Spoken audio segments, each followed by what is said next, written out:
You're listening to the Gettin' Salty Experience podcast.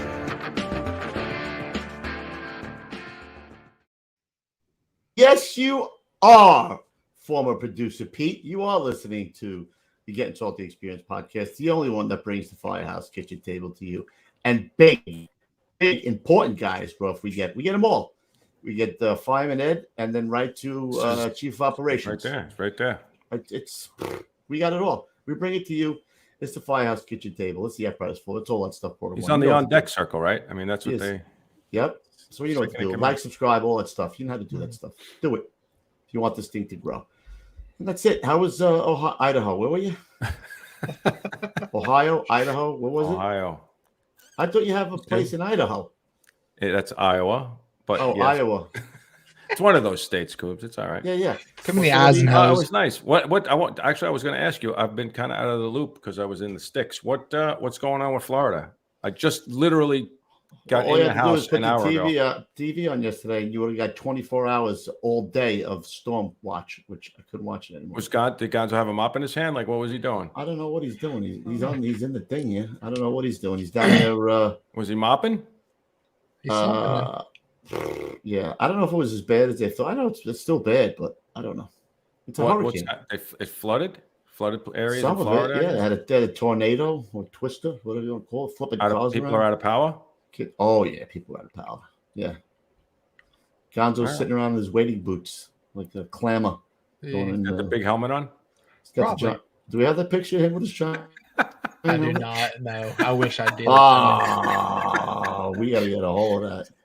He's got big So you helmet. didn't answer the question. What are you doing in Ohio if you have a place in Iowa? I hunt in Ohio too, so I have a farm that I hunt out there. So I go out there and get everything set up because next month I'll be hunting there. Good God! So this guy's all over the place, man. He's got a farm over here. He's got a farm over there. You know what I'm going to say? I don't have much time. I don't have much time, brother. There's not much time on the earth.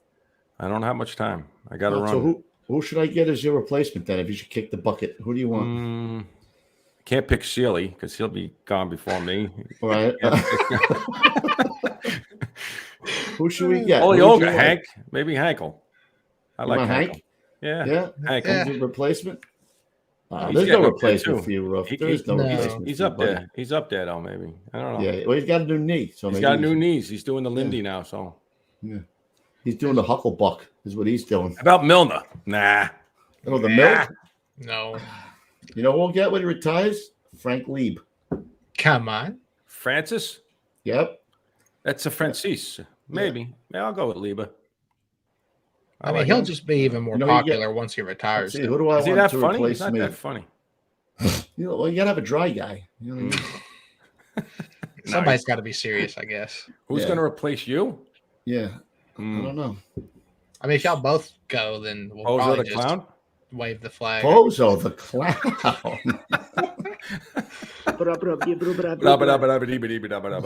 Bozo, that's terrible. All right. Hurts my feelings. We got a very important guy on deck here. I don't know if you know that.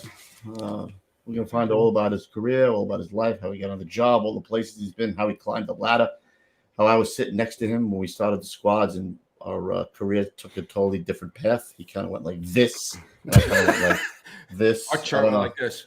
Yeah. He was like this. Yeah. All right, good. Tank, do what you got to do, bro. Do your shit. Chief Leap says, "Hey, I'm funny." Yeah, that's funny. That's funny. He is funny. He can be funny. That's pretty funny. All right, fam. Well, it's nice to be back in the seat for one night only, I guess. You know, Gonzo finally let me get on the show. I'm not mad about it. It's a good show to be on. I'm excited about tonight. Don't forget to hit us up in the super chat tonight. If you have questions that are pressing, keep them respectful, keep them right. And, don't be afraid to throw a few shekels this way because that's the way it works. You want to get Ruffy on? needs another farm in another state. Yeah, so Ruffy needs another farm in another state to hunt on. Fixed income. No problem with it. Yeah, fixed income. And he's retired. He's got to find something to do with his spare time. So you got that. And then obviously, the original, the OG sponsor of this show, Gettin' Salty Apparel. If you're looking for a gift for that special firefighter in your life, then head on over to gettingsaltyapparel.com. Yes, gettingsaltyapparel.com. What do we have? Well, we carry hand-drawn original t-shirts, glassware such as mugs, shot glasses, pint glasses, engraved Arctic cooler cups, and much, much more. There's also a full line of Firefighter tool bottle openers like Halligan's, nozzles, and wine bottle opener accesses too. And if you're a cigar smoker, congratulations! We have partner sauce cigar cutters and humidors. Think we're done? Far from it. We got toiletry, gear bags, koozies, a full line of hats, decals, sweatshirts, and once again, so much more. We could also personalize most of these products, and if you want discounts, hey, you've come to the right place. We got discounts on large orders for promotion dinners, weddings, as well as installation dinners. Just head on over to GettinSaltyApparel.com. Beautiful, beautiful. So I haven't told the audience I am working on a documentary on the rescues. It is huge. It's going to be bigger than the Squadrometry. It's going to take a long time. Also, a documentary on the Halligan, where it was made, and I might even go on site to Hugh Halligan's home. Hugh, and I might plug the guy who's going to put it all together, Mike, the producer, the editor. But he kind of hurt my feelings a little, Ruff. Do you want to tell him? Because I get all teary-eyed. It's I have a lot of scar tissue in there. It's from the last couple of weeks. It's tough. It's tough, Instead of, I have to tell the audience, instead of going to 288 for 9/11, I asked him, and our heart and soul, where this all began. He told me he can't make it because he's going to truck 2, ESU truck 2. Right. No love. Right. We take him in. He didn't even put no Vaseline on, bro. He just went right for it. Under the wing. We've been taking him under the wing. Yeah. Took him in. You know what? I think somebody in truck 2 got him this job where he's no. Help him get his car? No. Offer him a job? No. That wouldn't be there either. No. Invited him? Yeah. No. Took him on the boat trip? No. Man. I can't. But you know what, Tank? We'll play his commercial anyway. We'll make fun of him. And then we'll get right to the chief. Get it, bro. Let's do it. Here play you go. The big cheesy tooth guy. For our boy, see, we love you anyway. Need advice on how to start your podcast? Frustrated with the editing process? Can't find a voiceover guy? Hi, I'm Mike Colon, and I'm here to help. I'm the owner and founder of MC Media Editing Services, your premier consulting company for all things media, where I can offer you consulting advice on how to get started, and once you get started, editing, as well as voiceover work, all for a very reasonable price. If you want to reach me, you can contact me at 917-781-6189 or the email that you see listed here. I'm always available, and I'm always willing to help. Again, 917-781-6189. Why go to some giant consulting firm that's going to charge you an arm and a leg when you can just come to me? If you want to be stress-free, the way to go is to call MC. MC Media Editing Services, your premier consulting company. Beautiful. Look at that. Yeah. As long as he's not at truck 2, he'll always be there for you. He'll always be there for you. As long as he's not a truck 2. I like it. Good one, Tank. Get one every now and then. Good job. All right, Ruff, you do it. Bring him in here. The guy, the man. Our bosom buddy. Our pal. Lifelong chum. Again, went through the roof. Chief of Operations, John Esposito. Oh, here he comes. Good evening, gents. Thank you. We knew him when. We knew him when we sat in that dirty little trailer when we became a squad, bro. And I sat there and talked to him. Who would have known he would be Chief of Operations? Look at that. 25 years ago. Is it that long ago? Yeah. You look the same, though. You look the same. He does, right? I look a hell of a lot different. This was us at the squad, right? This is us, me and Coobs. This is Chief Esposito. You guys did pretty good yourselves. Well, Ruffy, you at least went like, I went like this. Straight across, It's like a flat line. I flatlined it. But you know what? I actually was talking to Chief Lee today, and it blurted out of my mouth. I was just a fireman. And he said, there's no such thing as just a fireman. That's right. Firemen make up this job. Right away, I developed a bromance with Chief Lee. Right there, it was like he's funny. I've heard he's funny. Right. He's incredibly good. He's a good-looking guy. But oh yeah, handsome fella. Yeah, he is. Handsome guy. You know what? Before we get any further in the weeds, we've got to be patriotic. We forgot. I'm sorry, Chief. We'd be remiss if we didn't play the. What do you want to play tonight? You want to play the? What do you got there, Andy? Pull my girl up, bro. You have her? Yeah, we got her. Play it. Do it. Love All it. right, here we go. The USA Star Spangled Banner.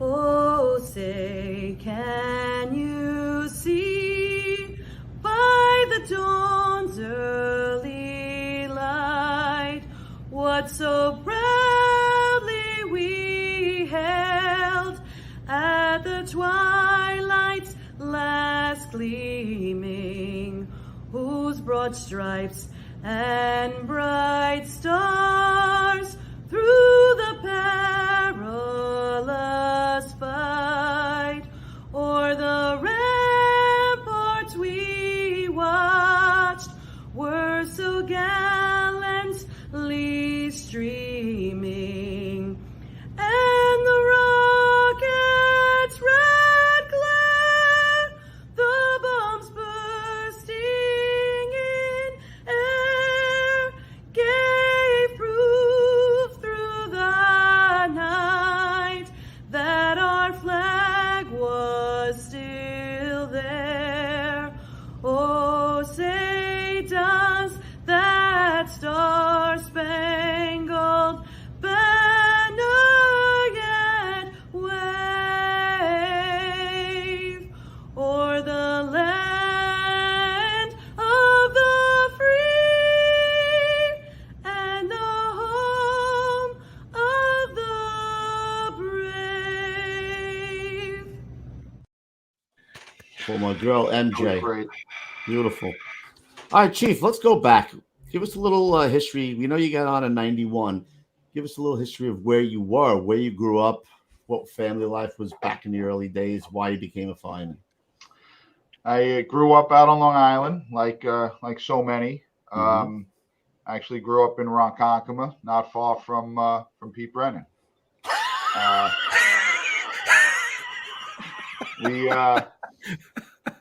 That's the You know, funniest guy and ever. another, Billy Ryan was not far also.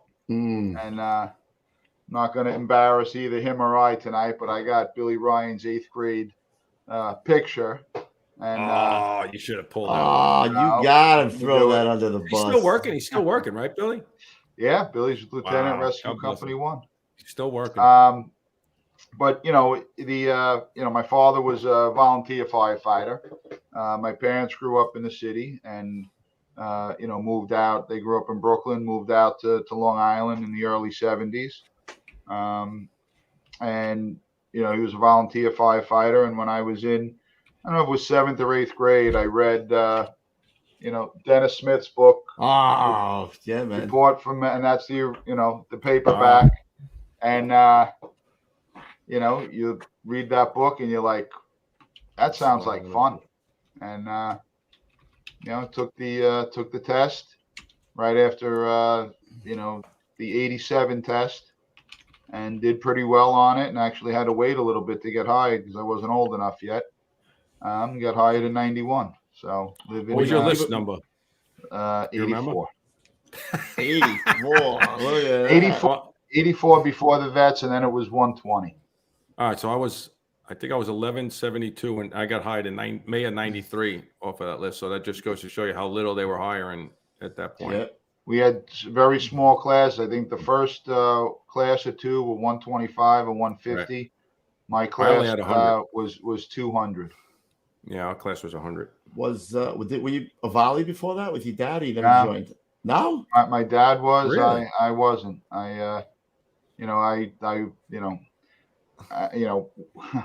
Came to this job right out of college. So I've very happy to say I've never had a real job. So Nice.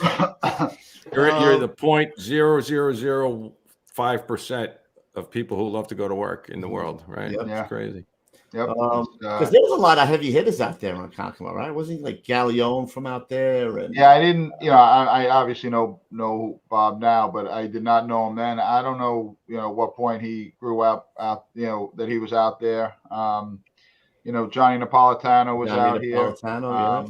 He was a year older than me. Terrible loss. Who was the guy from Rescue 4? He was scuba guy. Who, the little guy? Yes, short guy. Yes. Mike knows. Mike's in the He was a Ron Cockama guy too. I remember that. Yeah, I didn't know him. But there were, Billy something. Billy. Few guys from a few guys from out here, and just 21 years old in the fire academy. Didn't take too much of a beating for being so young, but it was great and start of a great career. 21, huh? 21. Yeah, Evan. Were you and Evan King? Was he in your class? He just said Yes, he was. He was in my squad. Proby in school. Nick Corrado. I mean, we had a pretty Corrado. good proby class. George Healy, Joe Carlson, Mike Agello. It's Billy Mahoney. Billy Mahoney. That's right. Right. Thank you, Milner. Guy, Rescue 4. Yep. Yeah, big wigs out there. Big wigs out there. And was Corrado in your squad? Yeah. Wow. He was a little heavier then. Oh God. Can you imagine what you guys would have thought back then that the two of you guys would be? It's crazy. For our paths crossed an awful lot, right? As we're both firefighters in the squad and covering officers in SOC, and then Nick and I were 24 partners as deputies in the 3rd Division. So great. All way, right? Yeah, were you a good studier in school? I was an okay student. Wasn't until I, realized that the more you read and the more you knew meant that you got paid more. So, so the proper motivation. He ain't lying. No. I didn't in high school and college. I didn't work as hard as I should have. Right. Maybe wasn't properly motivated. Well, you found it somewhere along the line, though. It worked out, man. Did you think when you got on the job that you had any aspirations to be a boss, or that was the furthest thing from you? You didn't know what the process was. Not really something you thought about. I actually, when I had 4 or 5 years on the job, I went to law school. That's when I transferred into Manhattan. I was going to law school, and after the first year, I kind of had a decision to make. Was I going to keep paying the money to go to law school to, get a degree and basically get a second job, because I never had the intention of leaving this job. And it was right around the time that you had, to start studying. That was like, fall of 95. And we knew that there was going to be a lieutenant's test sometime in 97. So, made that decision to stop going to law school and start studying. And that's when the first, you started to go and realize, maybe you can get promoted. But even on that list, I was only in the middle of the list. I think we had more than 800 or almost 900 people on the list. My list number was, forget if it was 398 or 498. But it wasn't. I was 608 on that list. It wasn't, I wasn't really near the top. That was a 60-40 list, right? Yes. Yeah. Seniority was 60%. Yeah. And that was the test. There was 16 changes on that test. Yeah, it was a little sketchily.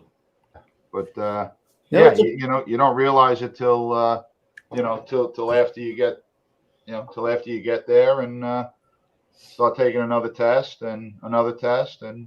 Yeah, it's amazing what different tracks you can go on, right? So if you're just a fireman, there are guys who are content working a second job. You got to push back on that. Just a fireman, right? That's right. That's our heart and soul, the firefighters. Right. Okay, so you're a fireman. You get everything. That's that's the greatest. The greatest spot. Is, right. Okay, I'll leave that part out. So you're a fireman. Now there's different paths that you can take. You can choose to. A lot of guys choose to work for somebody else, right? Go bang nails or whatever it is. Then there's guys who start their own businesses, right? Mm-hmm. There's guys who I've seen other guys go to law school, get their law degree, or some other, go back to school for doctors, become doctors, whatever. Yeah. Right. And then there's guys who just immerse themselves in the books, like my brother did. That was his job, just studying like you and making the money that way. So there's like 4 different ways that you can go, as a fireman anyway. Or you can go to SOC and be the highest paid, seated chauffeur in the squad. You know what I mean? I mean, so A squad company chauffeur is, I think, is the highest paid firefighter in the. Not too bad. Not too bad. Yeah, not too shabby. So let's see and where'd you get assigned, first of all? We didn't even talk- 324 Corona, prior to Corona, bro. Yeah, I got appointed engine 324, and just walked. That was the first time I was ever in a New York City firehouse. Was the first day I came to work there, and very cool. Knew I wanted to be a firefighter, but didn't know much about it. And you go through proby school, and they only, they show you so much, but you got to get to the firehouse, and you've got to, learn to deal with everybody there and see how things are done. And that's a pretty cool spot there, though. They do catch some work right there. They're right on the edge there. It's a great place to start your career, I think. You know what I mean? Because it's not super busy, but they catch their work. It's a tight firehouse. They're on the highway. I mean, literally right on the highway. Yeah. So they get the highway stuff. Their response area was huge. First, second, and third due. We've, in the last couple of years, because they had the satellite, they only had first, second, and third due. But in the last couple of years, we added to them the fourth due area, right? Because if you remember years ago, you only got 3 engines on the 1075. You didn't get the fourth engine till the all hands. And because they had the satellite, they went to all. When I got there in the early 90s, they were still on a pilot program where the satellite went to all hands in Queens. So they didn't have fourth due boxes. Over time, that changed, and now they do. We give the fourth engine on the 1075, but the satellite engines didn't have a fourth due area. So 324 has it now, so it's even bigger. And 291 was their backup, right? Yeah, 291 was over there a lot. So. Yep. So how long are you there before you catch your first job? It was that summer of 91. I think it was July or August. Little kitchen fire on 66th Avenue down off 112th Street down there across the highway, Grand Central Parkway on the other side of the highway. Yeah. You had the pipe, or they didn't give you the pipe yet? No, we did. I had the nozzle.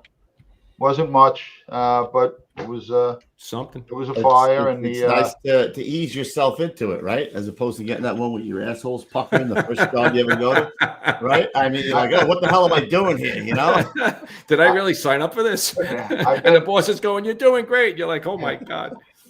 I've been fortunate that each rank, I didn't have that disaster right off the bat. I was able to ease into it, and that's how it was there too. So nice, nice little kitchen fire. Bring the line in a few feet inside the door, and we got it. But hey, Chief, I just want to say, Mikey Milner is in the chat. He said, "Tell the Chief thanks for putting out the car fire when I was at 324, when he was at 324 in the LIE." Yeah, when I saw Mike on, it reminded me of that one Sunday morning. We got to run for a car fire on the. Where you get off the LIE for the Grand Central, and it's a pain there, right? Because you don't know where they're going. He's going westbound, so we got to go down and circle it's a little around. Tough to find out, right? And you got a car on fire, and as we're pulling up, you see all the stuff from the car neatly stacked on side of the road, and a guy just standing there. And we with pull curly up, hair. and we knew who he was, right? It's Mike Milner from SQ4, and the car's going, and it's already like gone. He was on his way. I think it was a Sunday morning. He's on his way to the Jet game or the Giant game, and car starts on fire. Oh God! Did he have his perm? His soul glow. Not sure we saved much of the car. You didn't hear this coming out of his car, did you?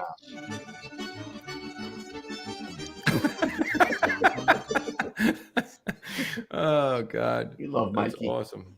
Love Mikey. Yeah. So, any guys there that you could say you really, kind of started to formulate? There was a few guys. So, I worked with Richie Myers there. Richie just retired as a chauffeur in Rescue 2.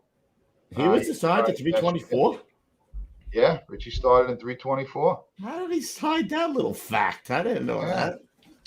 Yeah, we worked there for a couple of years together, and Ray Huser is now a chief in the 7th Battalion. Him and I worked together there also. And Mike Gunning, who's the commander of the 7th Division. Mike and I were probies there. He was the class before me. But we I think at one time we were 24 partners, and him and I wound up studying together all the way up to deputy. So isn't usually it's usually the guys who come out the class right before you who are the biggest dicks to you when you get there, right? So, right? You walk in and you're like, "Yo, bro, didn't you just get out in the class before me?" And all of a sudden, he's got 6 months more, and acts like he's got 20 years. You're a bop all of a sudden, right? Well, those are the guys that are just so thankful to get somebody else under them, right? No doubt about it. No doubt. Somebody here to share the misery. I'll never forget, bro. I went to. We had a lot of relatively younger guys, and it was a great place to to start.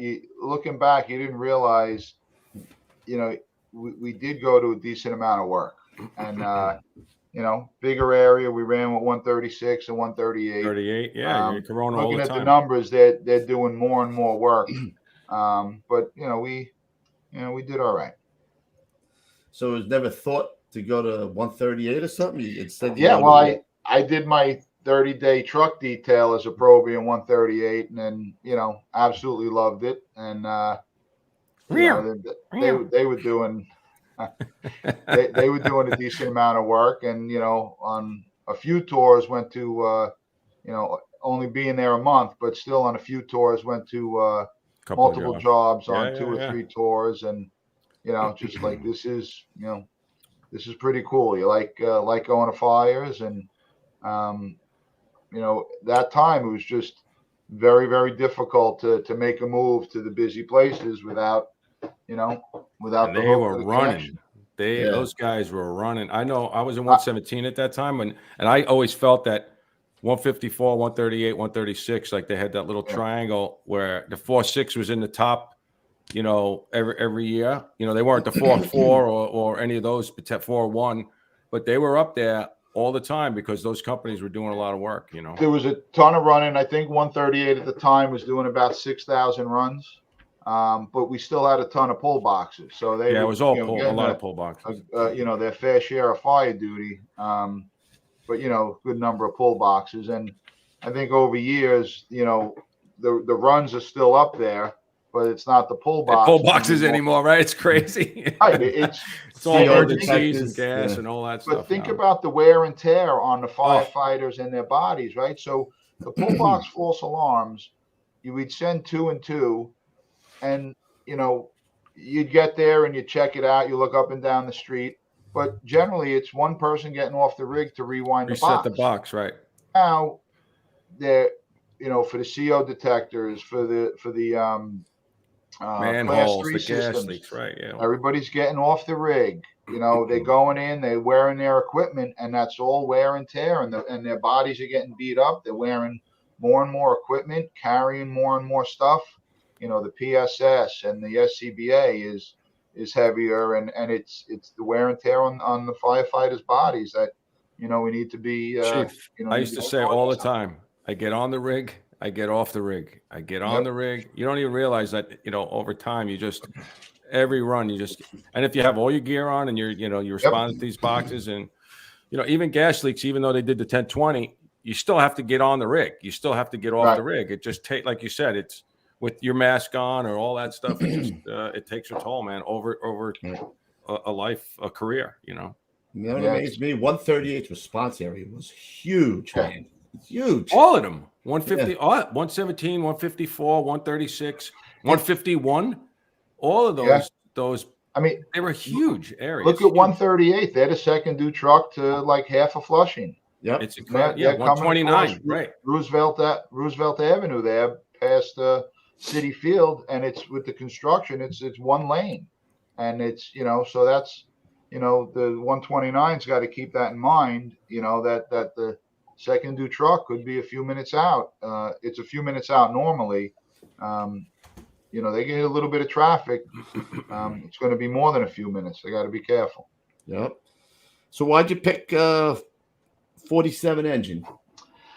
Well, like I said, I was, you know, was going to law school. I just started going to law school in Manhattan, and you know, wanted to be in Manhattan on the west side. There, it was a subway train ride down to school, and it was very difficult to get into those uptown engine companies. You know, the single engines were easier, but like 58, 35, even 36. So, you know, 47 was where I wound up, and could not have been happier there. Just, I didn't know that. Great place, beautiful old firehouse. You know, 18. What street are they on, Chief? 113th Street in Morningside. 113th Street in Amsterdam. Ah, they're always, right up by Columbia University, and right around the corner from the Cathedral of St. John the Divine. So We had a fifth alarm in there, I think. And you catch some work did. there? A couple of weeks, a couple of months after 9/11, right? I remember that. Yeah. 30 trucks set up their ladder pipe there, and That's right. That's right. Keith Nicolell talked about that, but I remember we were up in the Oregon area, like we were in the Oregon, like it was like built in 17 something, or it's a ridiculous thing or something. Yeah, over the years there's been a couple of fires there. They have a really nice memorial to the 23rd Street fire in the Cathedral of St. John the Divine. Very nice. So Somebody's asking, hey Chief, how about the two kids coming to bother you at engine 47? wow, oh man, who said that? Lionel. Oh yeah. They, you know, a couple of the you know, kids from the neighborhood, and had like a contest of and it's gonna like show the Buffy side.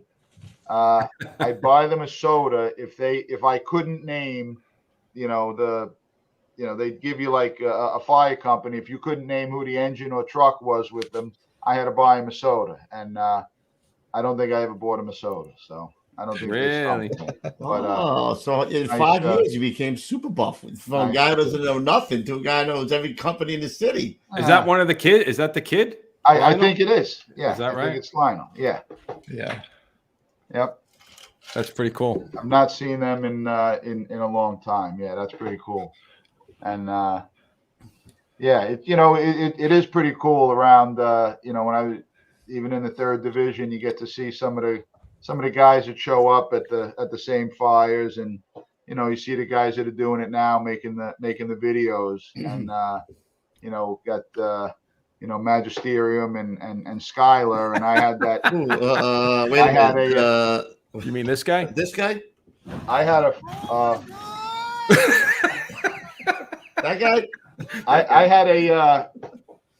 When I was in the 3rd, we had a townhouse fire in the middle of the night, in the middle of a snowstorm, a blizzard, and you know, we got there. It was under construction, and in no time we had, you know, fire on 3 floors, roaring out the back, worried about it extending to the exposures, and didn't realize it at the time, but they were like right behind us with the video. And wow, think of 30 years ago, 20 years ago, we didn't have that ability to critique ourselves, right? Because you play through in your mind what you think happened. What you think happened, right? Right. Yeah. And, Meanwhile, it was nothing like that, right?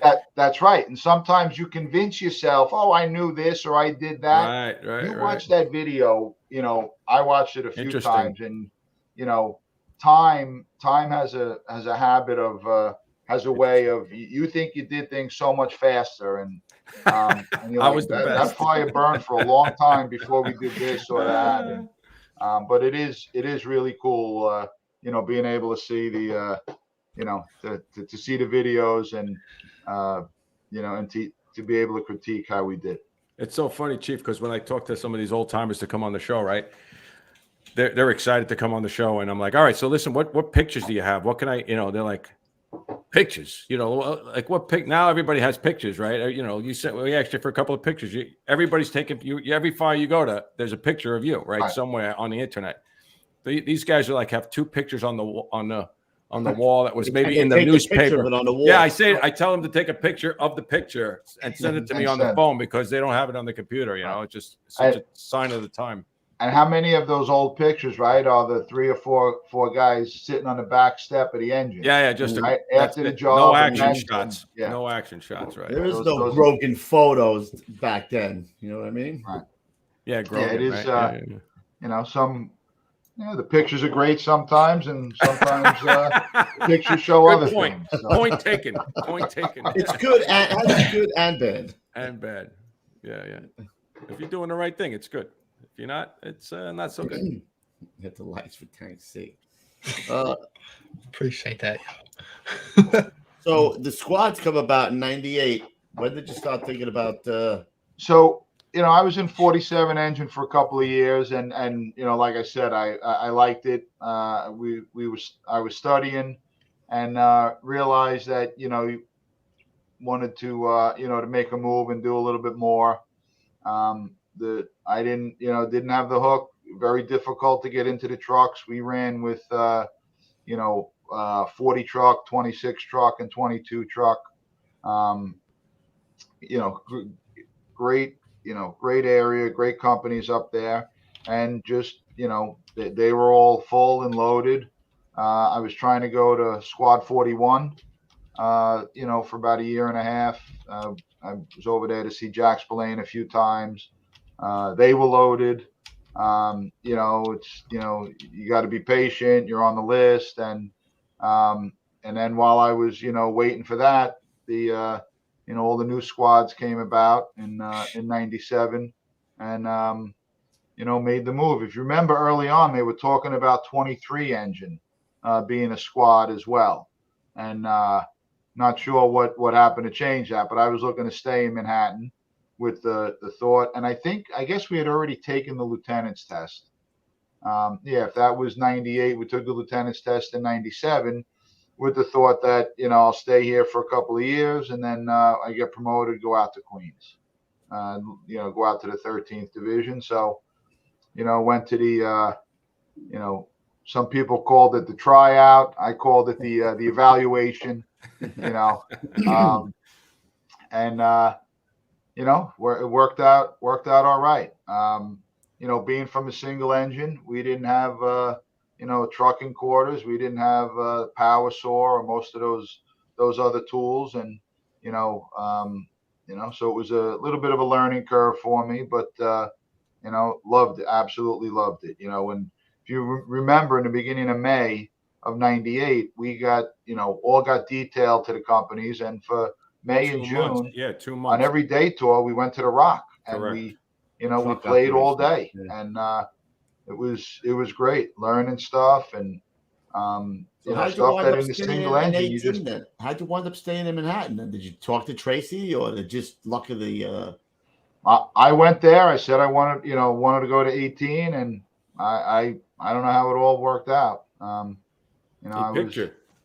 was happy, man. Yeah. He had said something about there was a podcast or something that Jerry said something about the the 2.5. If you remember, we took the one of the evolutions we had to do was with the 2.5, and into the taxpayer, they probably gave us 200 pounds on that, totally overcharged it. Flipping and around. It's all you could do to hold hang on to it. yeah, or hold on to it while you're flowing water. And I remember, like, my leg, I really got a bad cramp in my leg, and you're taking a beating with it, and so I had stopped for a second, and then they're like, "You want to go do that again?" I'm like, "Yeah, let's go." It's you're soaking wet, and that's how you kind of tell the difference a little between the engines and the engine guys and the truck guys. And the engine guys get wet, and they don't really care. So. What was that, Lou? I said I would have said no. I hated the 2.5. For God's sake, fuck that thing. And but you're soaking, you're soaking wet, and you love it, and just keep going. And I think that they were more looking at your attitude than what you were capable of doing. Like they said, if you didn't quit, if you didn't, Right. And I think that's it, right? I think we say that with all our new folks that if you got the right attitude, we're going to teach you, and we're going to, we're going to bring you up. And a great firefighter or somebody that's very good at the skills of firefighting but has a bad attitude don't matter. Yeah, it's never going to happen. Is not worth it. But somebody that maybe has less ability but the right attitude, that's going to be a very, very That's valuable. Galleon's saying, right? Heart and balls, right? The rest we can teach you. We could teach you everything else, man. That's the truth, man. And pull up some pictures from early 18, squad 18. So you know who my favorite guy, Chief, was in 18 when you guys first started was Larry Virgilio. Oh my God, I freaking. So I got a funny story about Larry. So Larry and I were 24 partners. And are any of those pictures up yet? I don't see. They're ready to go whenever you're ready. Okay, all right. So we don't have a picture of Larry, but Larry and I were 24 partners. Oh, it was my guy, man. And the way we became 24 partners is we were originally in the same groups. And if you remember, Larry was a health food nut, and he's making green tea. He's cooking all of this food that I don't know. I thought was kind of inedible, and I'm like, I got to get out of these groups. And we were both doing straight tours, and the group opposite us, I guess we were groups 4 and 5, and group 18 was open. So I go to Jerry Tracy with this great idea of, look, Cap, if you put me in group 18, Larry and I can do 24s together. And, I think that'll be a little bit better for us and all of that. And, the reason was I had to get out of his groups. And, I was losing weight. I had to be going home hungry every 24. I'm losing muscle mass. Yeah, okay. Running up to my locker to eat a peanut butter sandwich because I can't eat the crap he was making. But Larry, I love Larry. He, unfortunately died. Was one of our brothers that died on 9/11, and he reminded Larry me had of a great, dry sense of humor and was, was a great guy. Yeah, I liked him. Yeah, there you go. That's from early on. That's the officer there is Brian Smith. Captain Smith. On the left is Timmy Haskell. We lost Timmy on 9/11, and his brother also, Tommy, is a captain in 132. That's me with my black socks on. Steve will be happy. The one next to me with I didn't realize Phil's legs were like that, but Phil Vincenzo, who after a few years in 18 went up to 28 truck, and then eventually a lieutenant in 14 truck, and that was our senior man Harry Lee Davis from 175. And when I was back there as a lieutenant, he was my chauffeur, and unfortunately we lost Harry a few years ago to to 9/11 illness. But Harry was great. Brian Smith came back as captain, right? Brian Smith was not in 18 as a captain. Brian Smith was no, he was. You're right. Yeah, he came back. That's my mistake. Yeah, he was a captain in hazmat for a little bit, and then went back. Right. That's right. He's a funny guy, man. That guy cracks me up. Wow, look at these guys. Is that I know who's the guy in the back? That guy was from 43 truck, right? Yeah, that's right. So that's me on the left. Next to me is Dave Haldeman. We lost Dave on 9/11, unfortunately. In the back with the mustache is Big Daddy Gary Moore. Big Daddy. Right. He was from what? 43 truck. 43 truck, right? And he'd say Big Daddy. It's more of a lifestyle than a nickname. He was funny, that guy. Great. That's Jerry Tracy, the captain, in the middle there. On the far right is Vincenzo again, and then in the front is Danny Murray. He's a chief. I came on with Danny. He's a chief now, right? Danny Murray's a deputy. He's currently our chief of hazmat operations. Oh, is he? I didn't know that. Yeah. Oh, look at him.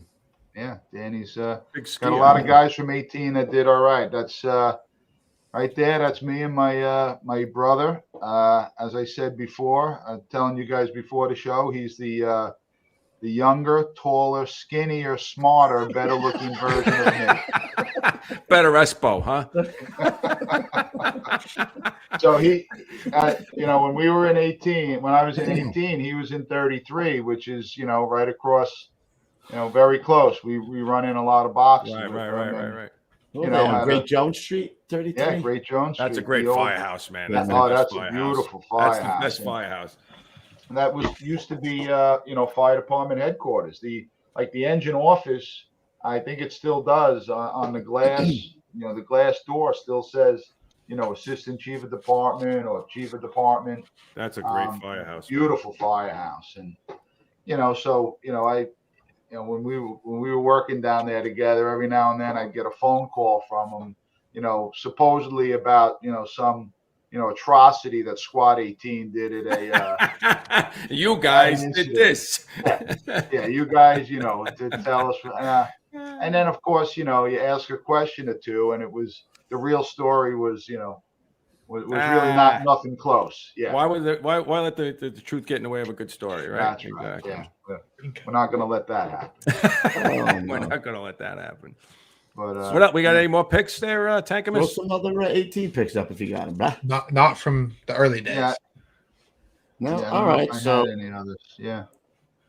So 2001, you get promoted to lieutenant. Was that before 9/11 or after? Yeah, no, it was before. So it was March of 2001. Very happy. Had been waiting to get promoted. We get promoted, and I think there were 15 of us. We were the first class that did flips at Fort Totten. Right, it had been at the Rock, and then they switched.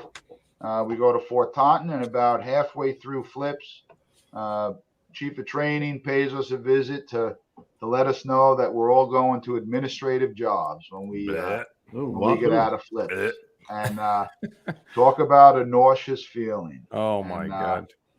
Oh my, just I remember, Billy McGinn was one of the lieutenants there in 18, and he's the officer that died on 9/11, and I remember talking to him and going, what the hell did I do? He was so happy as a firefighter in 18, and going to go sit behind a desk somewhere for a year, and you feel like you ruined your career. And the more officers that you talk to, you realize that is more of the everybody's norm done that, right? Everybody's done right. that. Exactly.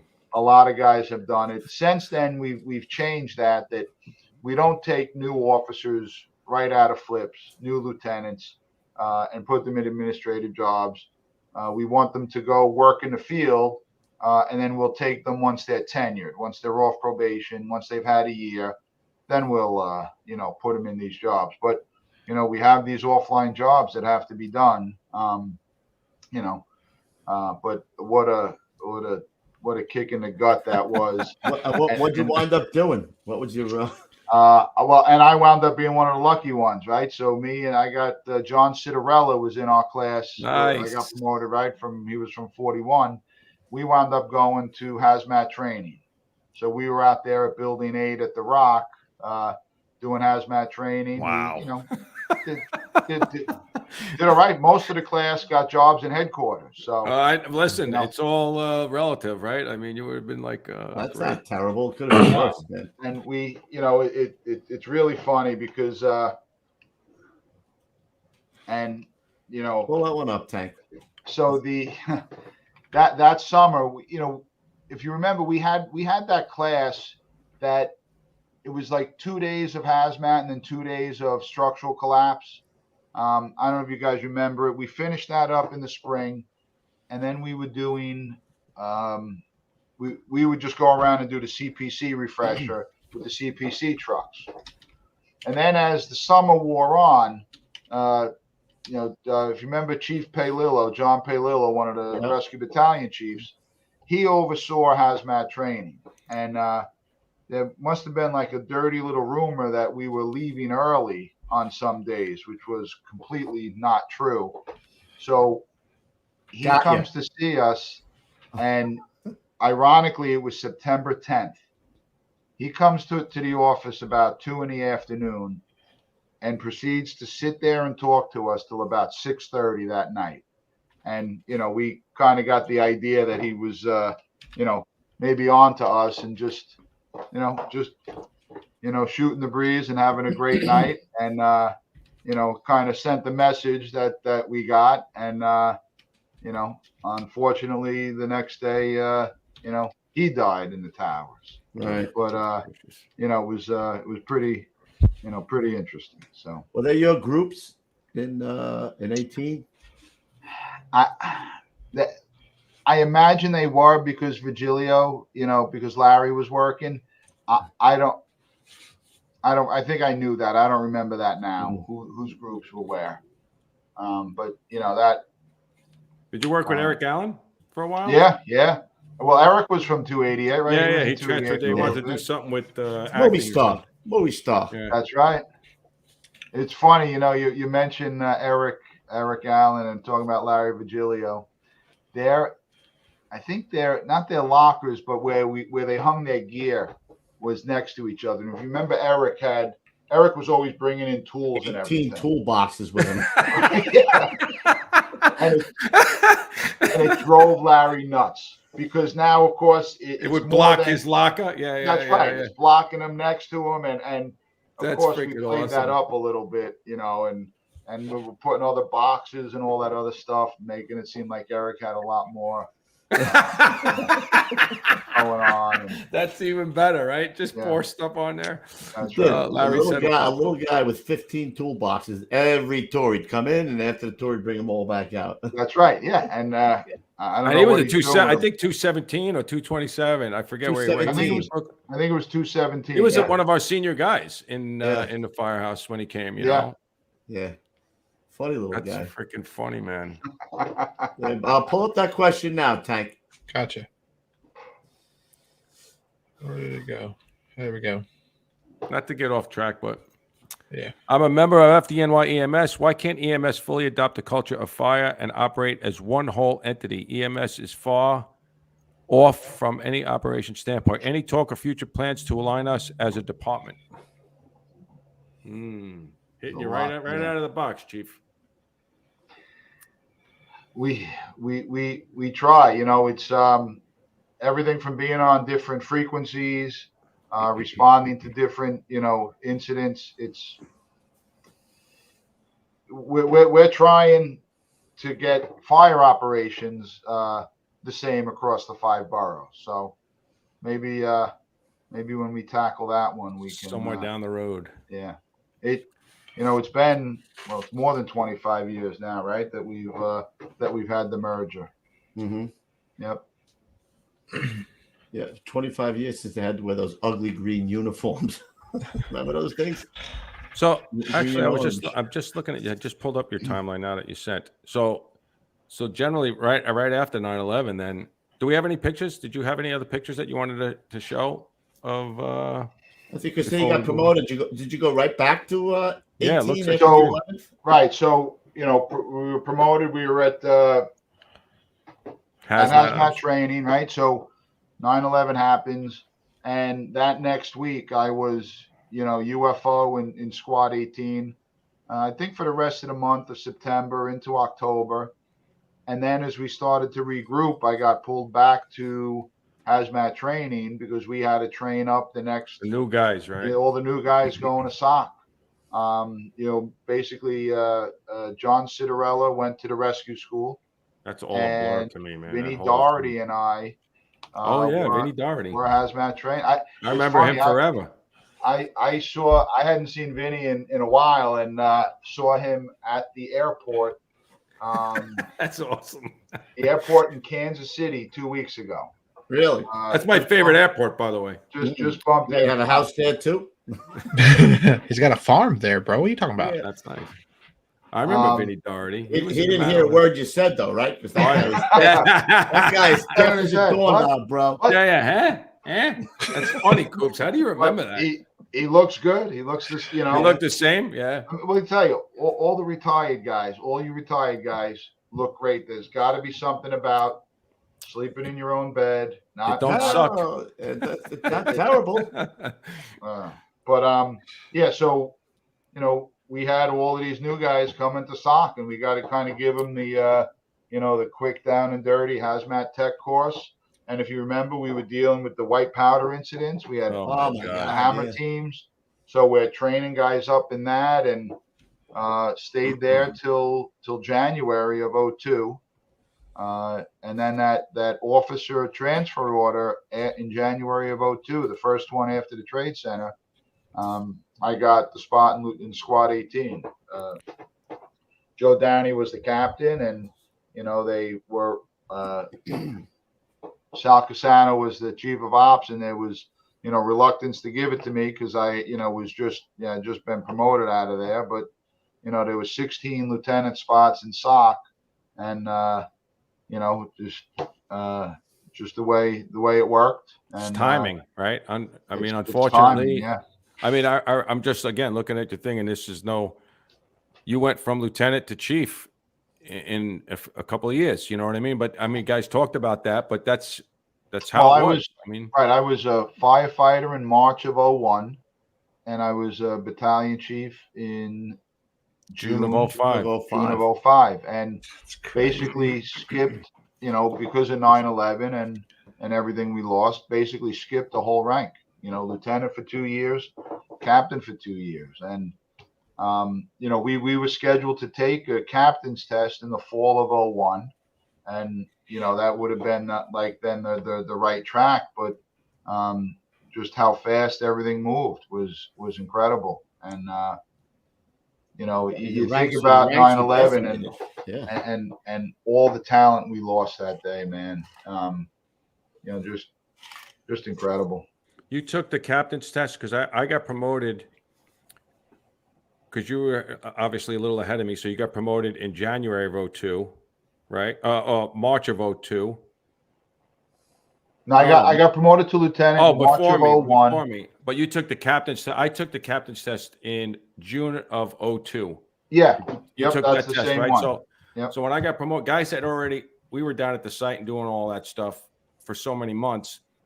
And then finally I wasn't sure if I was going to get promoted in time to study. So I was in a weird spot, so I wasn't really studying. And I think that's really the only reason I didn't continue, to be honest, is because I slipped up on that one. I didn't study.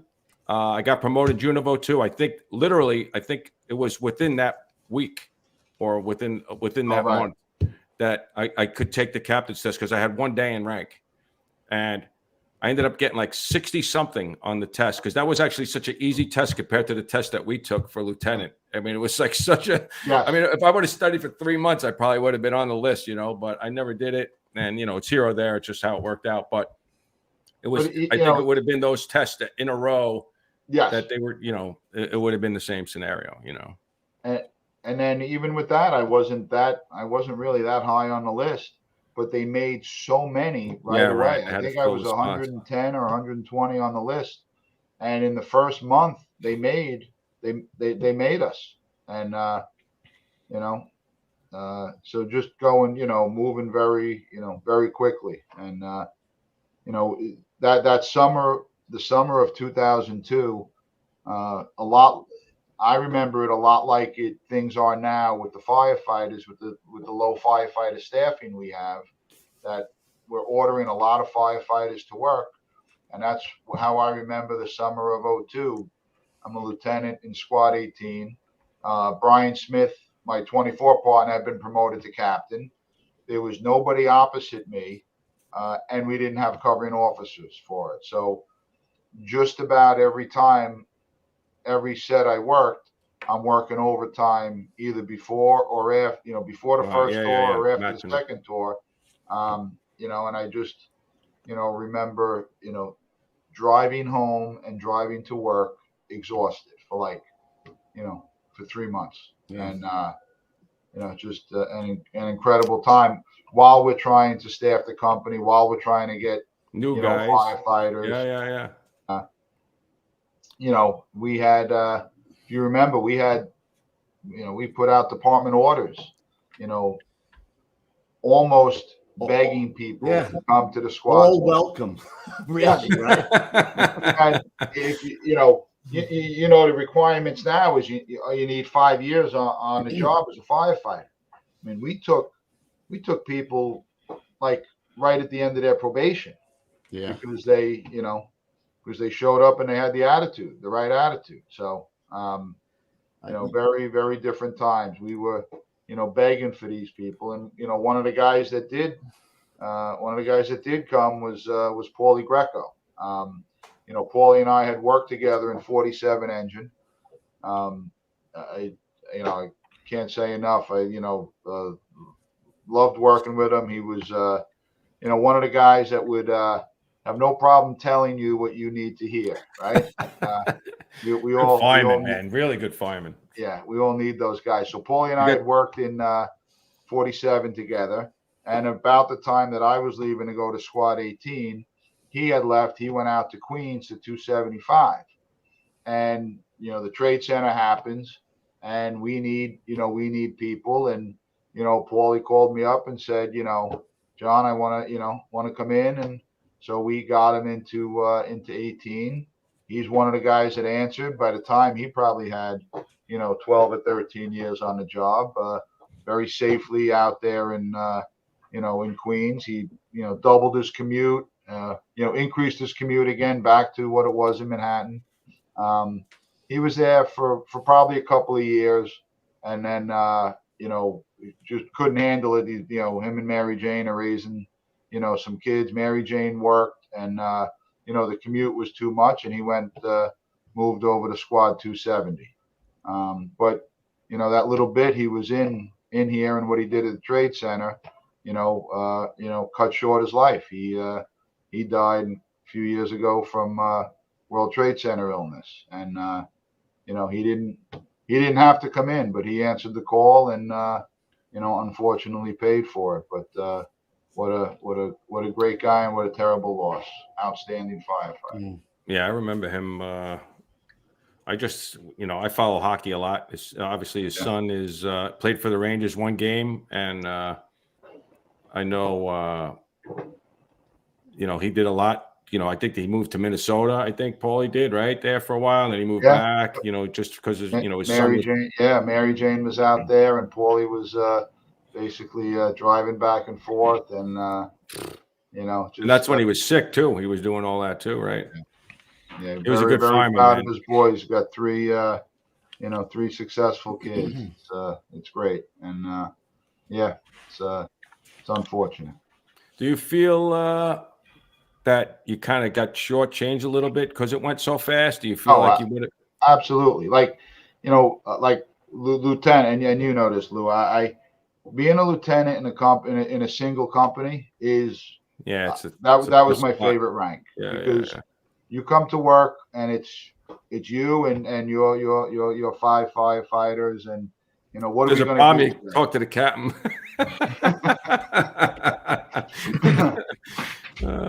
And you know, just you know, it was great, and I really only had that for you know, for a year.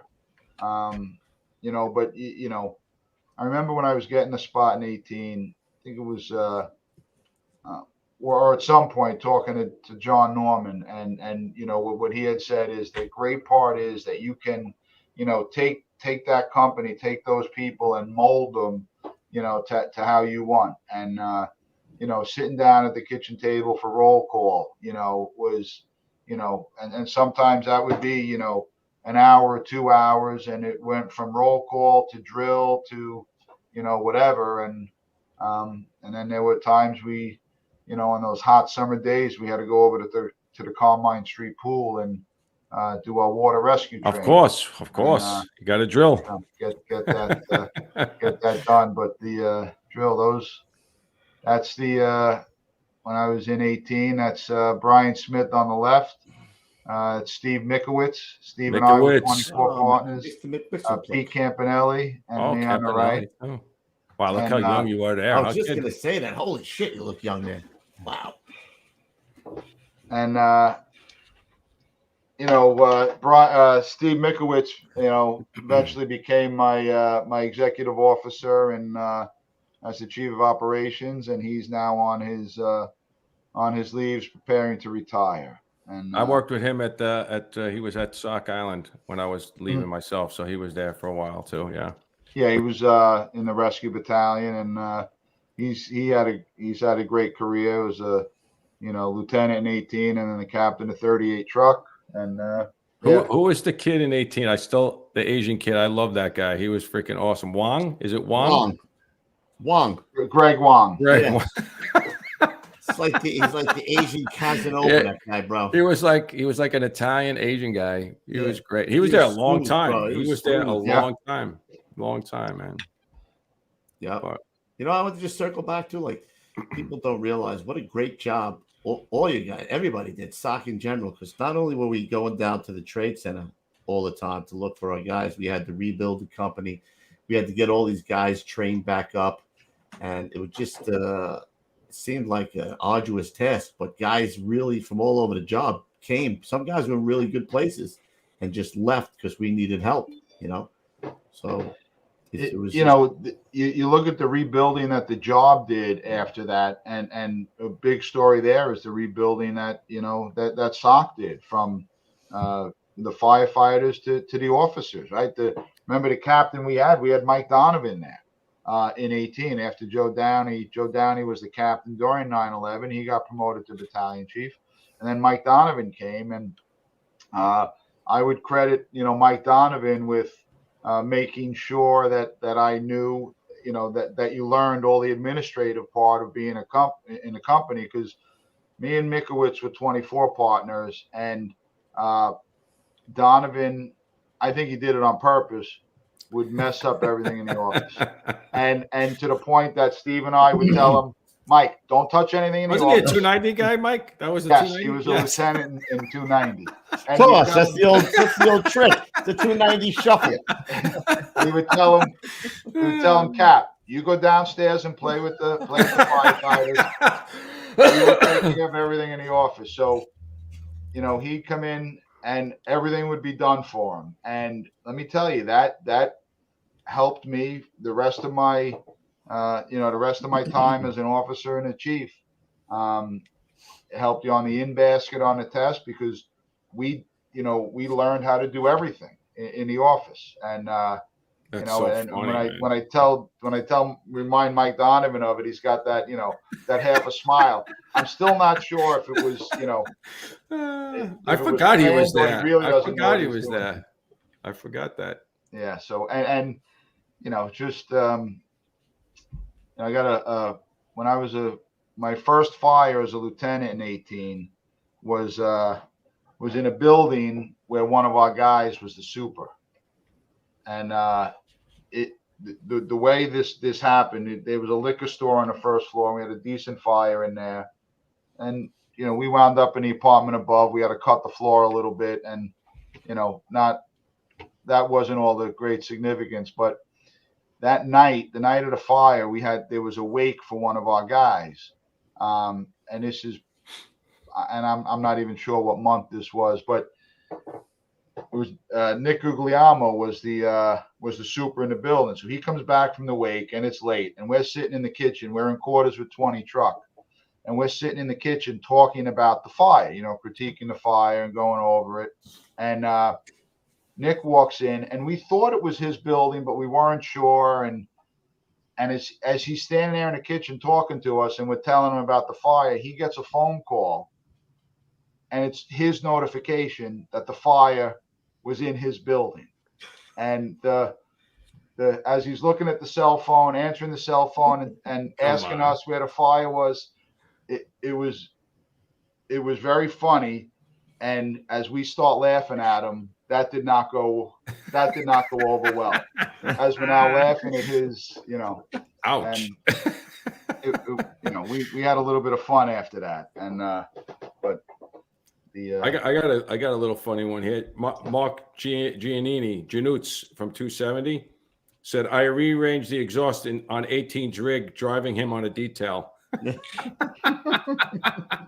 That never happened. Firehouse Right? was so tight back in that. Oh my God, tight quarters, man, tight quarters. Hell yeah! Every now and then they'd clip the house watch, and we had the high-rise building across the street, and when you got to a certain part, you had to cut the wheel all the way, and it didn't look like it was going to make it, but it did. And you guys remember Manny Mojica? Yeah. Manny Jr.'s on the job in 127, but Manny did it would back up like automatic, and but 100% all the time. So I'll never forget that first time I drove there. That's what the guy said to me. He said, "When you get to this point, just start cutting it. You're gonna look like you're gonna hit the thing, but just cut it." And it worked, man. Right. And some guys were better at it than others. Janusz didn't get that memo. Oh, you said we had a couple of guys every now and then that hit the firehouse on the way out, and they didn't get the opportunity to back it in. So yeah, that's it. You're out. All right, one better Galetta. There you go. This is I was back there covering when I was a captain covering. This was a fire we had down on Allen Street. That's Chris Betta, Justin Ensman, and Richie Navioski on the right. We had a good fire in a store on the first floor of a new law tenement, and it's one of these big, maybe 50, 60 feet wide. The stairs, the stairs to the apartments were in the middle, and the fire's in the store on the right. And the chief sends us into the store on the left that has some smoke coming out of it. So we open the door and we go crawling in. What we didn't realize was that it was all one store that wrapped around behind the stairs. So as we opened that door and started going in, we know now, right, the flow path and the vent, and it just pushed that fire right back, and we scurried out of there pretty quickly. So a little unnerving when you're laying on a sidewalk, looking in to make sure that all you guys got out. It was, a couple of minutes, couple of seconds of pandemonium as you're quickly accounting for you guys. I was thinking too when I saw that picture, as you were telling the story. So I got to go back as you did. I went back to Squad 288 after almost 8 years, right? How weird is it to go back to a company you were just in, and now you're the boss, quote unquote, right? So that's not an easy thing there. It's not, but most of the guys told me I was a pain in the ass. There was a fireman anyway. So. I think it was different. I mean, you just got through 9/11, so it was probably a little easier because it was focused on different stuff. But right, and I think that's what it was. I really think that's the only reason that it worked was because it was right after 9/11, right? So, the it was focused all the other places there. They knew what the reason was, obviously, right at that point. And even then even though there were a lot of guys that I worked with, there were a lot of guys I didn't work with because 7 of the guys I worked with, didn't make it. And when we formed 18. I think more than half of us were on the lieutenant's list. So guys were steadily getting promoted. So it was already happening already. Right? As it is. And, there were still plenty of guys that I worked with, but things worked out. And in the end, I wasn't there all that long anyway. But, then, Steve Mikowicz was had been a firefighter there too. And he came back and he had left before the 11th. He went to Rescue 4, right? And got promoted and then came back. So that that worked out. Well, we'll get him too, Mr. McMixel-Clickle. So you're bouncing as captain in SOC, right? You said, but not long. So I get promoted, and I really wanted to go work in the 13th Division, right? When I was in 324, we had a decent number of private dwelling fires, but when you're in Manhattan, sometimes it takes you all day just to find out what building the fire's in, right? You're getting reports of smoke, and out in Queens, kind of looking for. And I know the private dwelling fires are, not to say that they're easy, but most of the time you know which building it's in, and you got a pretty good idea what floor it's on. So I get promoted to captain, and I call up Bob Sweeney, the Queensboro commander, and I'd like to go to the 13th, and he kind of gives me a shot because when I got promoted to lieutenant, I was assigned to the 5-0 in the 13th and never worked there, right, because of the 11th. So, and I tell him, oh yeah, Chief, I'm planning on staying, and all of this, and I was bouncing in the 13th for about 6 months before I went back to SOC. So I basically could never call Bob Sweeney again. Break that bridge, I think. Yeah, ask him to go anywhere. Hey, so, Bob, it's me again. Swing and a miss. He struck him out. Yeah, the message was lose my number and enjoy SOC. So I swear this time I'm going to stay longer than 6 months. I swear. and, I figure I just won't say that anymore. So, bounce around the 13th for a little bit and then go back to SOC. There were. Wow. As people were moving and stuff, they just, we just didn't have, you didn't have the people. You needed covering officers, and I was in the squad R group for a while, which was great. The best group ever, right? Probably. Oh God, Yeah, you work in a squad. The straight tours never bothered me, and I work in a squad company every day, and I'm in 288. There are two funny stories about 288. I'm there one time, and I knew Kevin. I don't remember when I met Matt Neary, right? Oh, you would remember. It's already funny. I do remember. The story's already funny. I do remember because there I am, and there's a guy or guys walking around dressed like superheroes. Oh, that was me and Matt. and Regan. With their underwear on the outside of their pants. That was the Blue Baron and the Red Sparrow. What the hell is going on here? So one time Kevin's driving me, and it's during the day, and we're crossing the expressway going over, I don't know if we're going out for drill or something, and, a car pulls around us and kind of cuts us off a little bit. And, they get the horn a little bit, and then the guy waves with one finger. And Kevin reaches over and puts the brake on like he's going to open the door. And I'm like, do not get out of the ring. I do remember that now. All I can think about is trying to explain this. I'm like, Kevin, do not get out of the ring. The light turned and the car went their way and we went our way. I forgot about that. I forgot about that. I was watching his face to see if he was remembering any of this, but it looked like he had a blank stare. I wasn't sure what was going on. This rig. Do not get out of this rig. And but yeah, I mean, I loved it.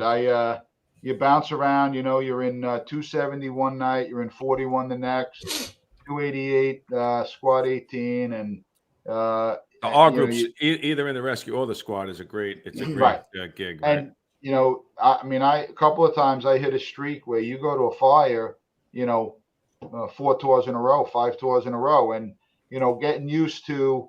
All right, we're in 270. We do it this way. We're in 252. Right. Yeah, right. So 41 and 61, but great. You get to after the second or third time through, because you're in the same groups, you get to know the guys, and just really, really great. I enjoy. I could have done that for a long time, but then there was a UFO spot in 270 that opened. And I wound up in 270 for probably 4 or 5 months, which that was great too. Yeah. The amount of work we went to down there, that was. It takes Rescue 4 a while to get there, so you're not butting heads with them. Like, we're right close to them. Yeah, you got it, and you got good fire duty down there, and you're getting a little bit of the ones that they travel a few minutes. You get in there at the right time where if they don't have it, they're looking for, another company to get in there. And, when in 98, when the squads formed, that's, one of the things, who was it? Jim Giovanelli. You remember him? Yeah. Oh, Gio. 270. He Gio. left. Yeah, he yeah, left yeah. to go to the cops. Cop. Yeah. Yeah. So he gets detailed to 18 one night, and we're breaking his chops. We're like 270. Like all it is house fire. It's like The shed. how many more firemen do you need in a house fire? And At he's least like, 5 more. He's like 6 more. Yeah. 6 At more. least 5 So, more, brother. That's it. And Mhm. but yeah, I mean, covering in 270 was great. You know, you got Pickford was still there driving, and Ray Sealy was driving, and Was Tommy Bone there? Was go. Bone? Do you remember? Yeah, I think he had already left. He might have been promoted already. No, didn't he go to 4, 3? Yeah, he was a lieutenant. Oh, you know what? He might have went up there. I know he obviously was promoted to lieutenant, but I don't know when. Oh, he wasn't a lieutenant then. No, it was the lieutenants were Rigoli, Jimmy Earl, and Dave Marmon Marmon. were still there. Earl the Pearl. Yeah. So so this is funny because I'm covering in 270, and I had talked to they just made the hazmat engines, right? So 274 is a hazmat engine. I'm on the Chiefs list, and Johnson, the captain of 274, he's going to get promoted to chief soon. So I'm thinking, 274 would be real nice. They're a hazmat engine, and this is way before specialty pay. I don't know that there's too many people that are looking for 274. So, I go, Sweeney's still the Queensboro commander, and I said, this is when this was payback. And so 274 is going to be open. And I tell him, I said, look, if you need somebody for 274, I'm interested, so, but now I'm in 270, I'm covering there, and this spot might be open. Right. So, and this goes to show the times that you think you have choices, or you think you got something. So now I've got this dilemma, right? Do I even have a shot at 270? Am I going to go to 274? So it's coming down to it that like the day that Johnson's getting promoted, and Sweeney had said, yeah, I think he could go up to 274, but I'm still UFO in 270. And so that morning, my wife calls and says, hey, you got a call here. It's Bob Sweeney said to call him. So, before that, Freddie LaFemina calls me in the firehouse, and Freddie says, and Freddie's the rescue chief, and Freddie says, hey John, listen, 270 is now a long-term UFO spot. That's really going to go to the senior covering captain, and that's not you. All right. Okay. So, I know what you're gonna say already. Now, what Chief Sweeney's gonna say, I already know it already. So I'm like, all right, well, this makes my decision. I don't even have a decision. I'm gonna stay with. Right. So 10 minutes later, my wife calls and says, yeah, you got a call from a Bob Sweeney. He wants you to call him. So I call him back, and I'm thinking he's gonna tell me, yeah, you start, it's group 2, whatever. He's like, John, my boy, we got a problem. Campese? What was his name? That captain that went over there. Yeah, and he was there for 15 forever. years. I know. That's what I'm saying. Yeah. That's what I knew you were going to say. Catalanato. Catalanato. And so, that morning I get up. I think I got a decision between 270 and 274. But by the afternoon, I'm SA. So you're working at Staten Island, kid. And don't kid, right? That next sequence, there were no openings for SOC captains, so I was SA. No joke. Straight tours basically in Staten Island. Oh right? My because God. they would send the SA officers from SOC to fill the tours in the division that had the highest overtime for that rank, which was captain. And but that's life. You go and do that, and it's such timing, right? I mean, it really like you think like how close that was. Like it could have a day earlier, it would have been a no problem, probably, right? You would have. Yeah, who knows? And right. Yep, and that's life, right? You gotta. So then, like a month or so later, I'm back I'm filling a tour in 270, and we go to a job. We were out on an EMS run in the middle of the night. Pete Mislinski's driving me, and Nice. we're taking up from an EMS run up on Metropolitan Avenue, and you hear a box come in for North Shore Towers, and it's like 3 a.m, and we look at each other and we're like, "That's a job." So we, turn around, we get on the Grand Central, and we're heading east, and nobody on the road, and the rig's like hardly moving. I'm like, "Come on, Pete, let's drive." And he's like, "I got it to the floor." And we're doing, no. but they're governed, right? We're doing 53 miles an hour. It seems like we're not moving at all. And seems like it takes us forever. They got a good job out there. We pull up, we got in real quick, and like 3rd floor, and the the big living room window is out, and there's fire rolling out, and then there's fire going in, and there's fire coming out, going in. What we now know, wind impacted fire and all of that. We didn't know what the hell it was then. We get up to the fire floor. They got the line stretched to the door, and a couple of guys go upstairs, and it was a long hallway. North Shore Towers, big high rise MD. A couple of guys, he said, "Let's search the hall, and then we'll meet back at the apartment." I go down. I only had about 2 apartments past the door. Search, nobody in the hallway. The other guys went back. When I passed the fire apartment, they had the engine at the door, and they had the door open and the line operating. I go down the hallway. I come back. The line is there, right? The door's closed. The line's there. Find out later they all got burned. And I didn't know that at the time. I'm thinking they ran out of air, and now I'm like half annoyed. And there's a guy from the truck at the door. And now I pick up the line, and I'm, position it. I tell the guy, give me a couple of seconds and then open the door. Bad move, right? I should have waited. Bad move. This guy opens the door, and it was like a wall of fire comes out, because as the stairway door was being open and shut, that was the flow path. I got and the fire, you had to go in the apartment about 10 feet, and there was a hallway and then a bedroom. The fire is coming out that hallway, and at one point, when the stairway door is closed, the fire is coming out that interior hallway, going out the front window. When the stairway door was open, it's coming out, turning the other way, and right out the door.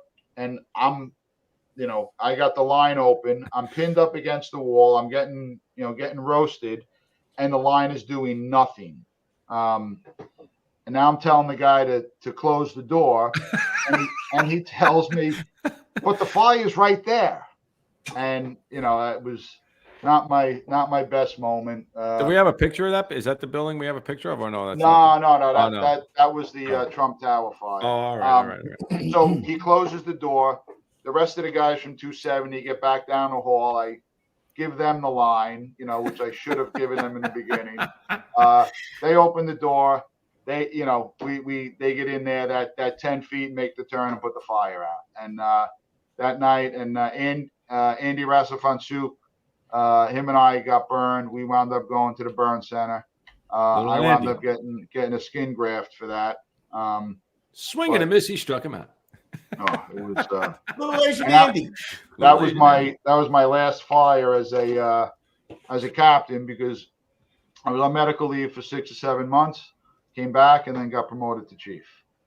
It's that fire was the beginning of December, and remember thinking that night, I wonder if I'll be off, for Christmas. And my first day back was Memorial Day. So. Oh my God. Wow. The stupid, just, I don't know. So 05, you get promoted to battalion chief, right? So yes, this was, I was actually promoted in a hospital, right? This is Nick Scapetta, the commissioner. So my wife was in the hospital. She had donated half her liver to her mother. They can do, living donor transplants of your liver. basically take half or a section of my wife's liver, transplant it into her mom, and all of that happened. They were in the hospital after the surgery. My wife's in the hospital for 9 days. Her mom's in the hospital for 2 weeks. You know, and the promotion's coming up, and you know, the commissioner and Pete Hayden was the chief of department. They came up to the hospital and you know, promoted me right there. And you know, trying to piece together a uniform, you know, that jacket was way too small, and you can't see it in that picture, but I'm actually wearing like you know, tan shorts, but they kind of photoshopped that in there, and that was really cool. And That is pretty cool. you know, Well, and you know, the liver transplant went well. And you know, when you talk about, you know, the organ donors and transplants, you know, can't help but think of, you know, Billy Moon from Rescue 2, who died in December, and his wife Christina is, you know, the champion in that effort. You know, Billy saved, you know, with Billy dying, and as tragic as that is, he saved 5 people's lives with his organs. That there's, you know, so it's really something we need to think about. You know, what's the saying that you don't need your organs in heaven, so leave them here for somebody that does. So I'll get you the link to the foundation that Christina is starting, and you know, post it up. to get that out there. It's something we should all think about. So where'd you wind up being battalion chief? Doesn't say on here. So, you know, I burned all my bridges with Bob Sweeney and Queens. So I didn't notice about you. I give it a shot. I'd give it a shot in the Bronx. So before I got promoted, I go up. Joe Callan was the Bronx Borough Commander. Nice. And I go up to see him and say, you know, I'm getting promoted. I, you know, like to come up to the Bronx. And so he takes a look at my, you know, the CD31. It lists where you worked, and he looks at it and he says, "Well, you're not one of my homing pigeons, so you know, we like to have you. You know, yeah, should be able to get you up here, because we all have a habit of, you know, going back to where we're from to work." So I was up in the 7th Division for 2 years. You know, I enjoyed it. You know, you did a decent amount of work, but wasn't really landing anywhere. And you know, then I decided I was going to be one of those homing pigeons, and went back to Manhattan. You know, wound up covering in the 9th Battalion for a few years. You know, George Mayer was had a spot there, but he traveled a lot, did a lot of teaching, and you know, for a few years there was always you know, George Mayer's backup in the 9th Battalion. So for a couple of years that was me, and you know, I enjoyed. I did not think I was going to like Midtown. Tom McCavanagh was the division commander, and I remember going to see him.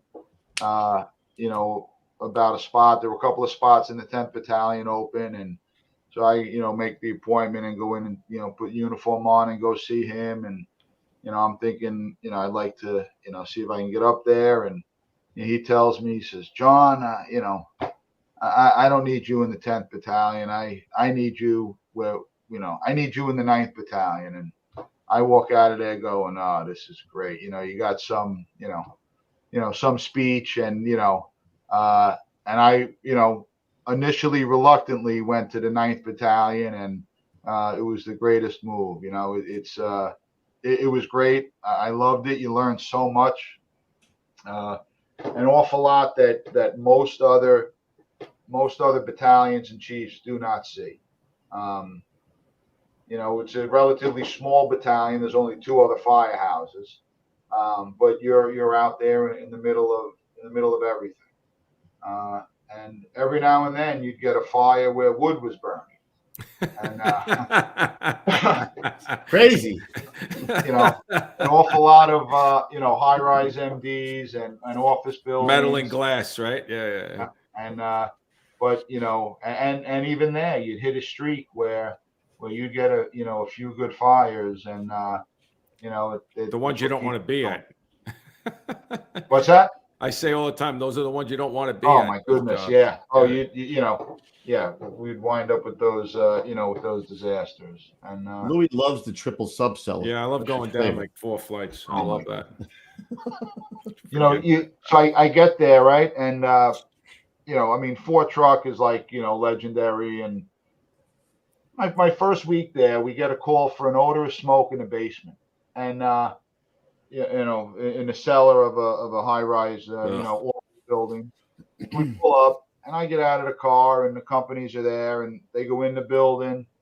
And I see the truck officer come out of the building, and I see him walking around, and he's looking down at where the sidewalk and the building meet. And I'm thinking to myself, what is this guy doing? Like, does he not know where he's going? But I don't say anything because I don't know. And about 5 minutes later, you hear on the radio, "Yeah, Chief, it's a cigarette butt." The caulking between the sidewalk and the building. Oh my God! Oh my Somebody God. throws it, and you don't know this because you're not there. You don't have that experience. But when they go in the cellar, that's a distinctive smell, right? So they just got to go up and find it, and the caulking actually burns away, and they just takes them a few minutes to find it. Wow. Here I am thinking, That's crazy. what's this guy doing? And I go walking around, and you see it. You can see it burning, smoldering a little bit. They hit it That's with the crazy. can. They get down there, and but it's knowing your area, right? And knowing those types of jobs that you have, Yep. those little jobs. Yep. You know what, Chief? I wanted to say this before I forget.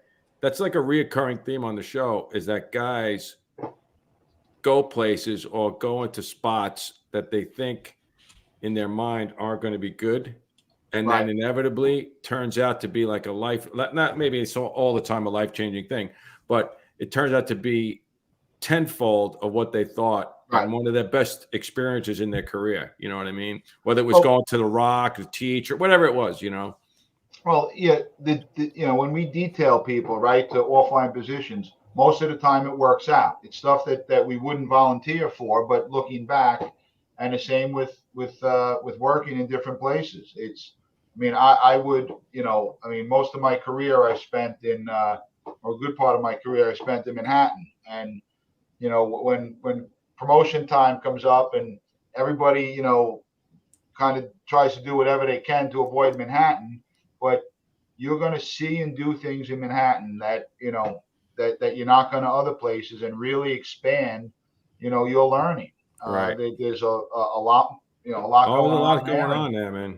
I was, I was the same way. I would not have chosen to go there. And, I tell that to a lot of guys. You got to, get out of your comfort zone a little bit and go do something that maybe you wouldn't be your choice to do. Where city firefighters, you should have some experience in the city. So, Yeah, I agree. Yeah, it's and it's a whole nother world. Manhattan is. Oh my God! Now you're 1,000 feet or more above ground. More and more going below ground and deeper. You were saying before about the sub cellars and just very abnormal, complex incidents. Yeah. So, what? You're muted, Coobs. You're muted. That's good. You did it on purpose. Yeah, good. We can't hear him. My throat. Battalion chief pictures before I move to deputy. You got anything? No, not really. What? We have this. That's the closest thing. That was the when I was a deputy in the 3rd, right? That's Joe Carlson, the commander. He's still there. It's Joe Ferrante, who's now the Queensboro commander, and Nick Corrado, my proby school partner and 24 partner from Nick is still there as well. Look at that belt he's got on, Roof. You see that? Yeah, I know what it is. Is that the 117 belt? No, or is that the 288? 288 Charter member belt. Then It rubs those two. It rubs certain guys the wrong way. So that's I'm a big Met fan. That's David Wright. So every year before 9/11, the Mets visit some firehouses. So this was, I think, probably 2012, 2011 or so. Just last week, we were at 132 and 280 with Mike Piazza. Mets will be doing a visit, a couple more visits before 9/11. That's last week at with 280 and 132. Wow, my cousin's smiling. That's the make that big. That's the other Refrano right there, smiling. He's the longest standing lieutenant in 132. Oh wow. Yeah. How many years is he in there now, Ruffy? I think he's there 20 years. Or close to it. Yeah. I think he's got over. I think he just went over, or he's close to 30 right now. But he's there over 20 years, or close to 20 years. And they've we spent some time with them the other day, and they got a really nice 9/11 memorial, and they were showing the pictures of what they do on the 9/11 anniversary. They build this like almost like a memorial garden right out in front of the firehouse. Yeah. It's just super impressive, and it's a reminder. That was Haskell, right? Haskell was there. Yeah, well, Tommy Haskell, Timmy's brother. Yep, and then one of the Vigiano boys. Right. So. That's Patty Lee's my lieutenant 117. You son of a gun. You son of a Irish dude. All right, so let's go to Deputy Chief. 2011. So we saw that you went up to the 3rd Division. Yeah, so initially got assigned to the 1st, bounced and covered through there, and then when spot opened up in the 3rd, eventually got up there, and I thought that was it. I got what I considered the best spot as a deputy in the 3rd Division, Midtown Manhattan. It's Vinny Dunn was a deputy in the 3rd, and when I was a battalion chief there, the guys that we had in the 3rd Division, McCavanaugh and Jimmy Hodgins and Tony DeVita and Dan Donahue, and just great place. This is us with Vinny Dunn. This is the 50th anniversary of the 23rd Street fire. Vinny Dunn was a lieutenant in 33 Engine that night. So that's Joe Carlson on the left, Mike Galla, Joe Ferrante again, Mike McLaughlin, and then me on the right. And the picture was taken by Dennis Whitman, who was a very popular fire photographer from from the island and in the Bell Club, and unfortunately he passed away very recently. Mm-hmm. But Vinny Dunn has that picture in his book, the high-rise battle space, and pretty, it's pretty cool. But Vinny Dunn is the writing that he's done for this job, and I would think the lives of firefighters that he's saved by sharing his knowledge and experience is incredible. And his first book, Collapse of Burning Buildings, is you had to read it for the test, for God's sake, right? Yeah, and it's timeless, right? Because those buildings, even if we don't build them like that anymore, those buildings are going to be around for another 50, 100 years, and it is incredible how he nailed it in how buildings collapse. You look at video after video, and he did all of that in a time before all of these videos, right? We can sit here and look at YouTube and see all of that and write that. He wrote all of that. Right, before all of that was happening, man, right? Before you could see, before you analyze had that it, much right, content. Right. So just, incredible. I was reading his books before I was on the job, and just great. Thank you, Chief. And he's sharp, man. Still, he's in his 80s, right? He's sharp. Yeah, still good, and We had him on the show a few times. We gotta get him back on, I think, man. Riding the magic carpet. Every time I think of Chief Dunn now, his line when we had him on the show was, I was just on the magic carpet, like riding the magic carpet, right? It's just a dream of a career, right? I mean, and I think that's for most of us, right? We get on the job, right? We wanted to be firefighters. You know, I didn't know what the hell it was. I wanted to ride around in fire trucks and go to fires, right? I thought you went to fires every day, right? And right. you know, and then you get there and you realize, you know, the impact and how important you have, you know, how important an impact you can have, you know, in somebody's life, in somebody's day, and things like that. And then the opportunities that we have. And I think the opportunities we have in this job are only increasing. You know, you look at, you know, the robotics that we've added. You know, we got the ground robots. We got the drones, unmanned aerial systems. That, you know, we need, you know, you need a pilot's license to fly them. And it just, you know, the technology is really incredible. What we're doing and what we're able to do. The communications systems that we have. You know, you think of what we had on 9/11. Those 1 watt radios. We didn't have the ability from outside to you know, to talk to everybody inside, and now, you know, what we have in the battalion cars and the division cars, the post radio, all of that. So, you know, the communications and technology are really incredible. And the fact that we, you know, between Citizen app, the relay of the handy talkie frequency, that we're not even there, and it's not just the chiefs, it's anybody from home can see what's going on at the fire. And you know, it's we're crazy, not just man. relying on radio. Crazy. Yeah. We got some cool pics from the Chief Fire pics. Actually, we wanted to just. It's a little scary, so hold on to your hats and horns. Don't get It's a little scary. Whoa. So this was 4th alarm in Elmhurst, Queens. I was at that job. 2018. Yeah, nice job. We didn't do so good there. The lesson that I remember from this fire, right? The fire was only in the cock loft. We had no fire in any apartment. And about 20 minutes into the fire, we realized we don't have primary searches done yet. I'm sure that the searches were done because we had multiple companies in and out of multiple apartments.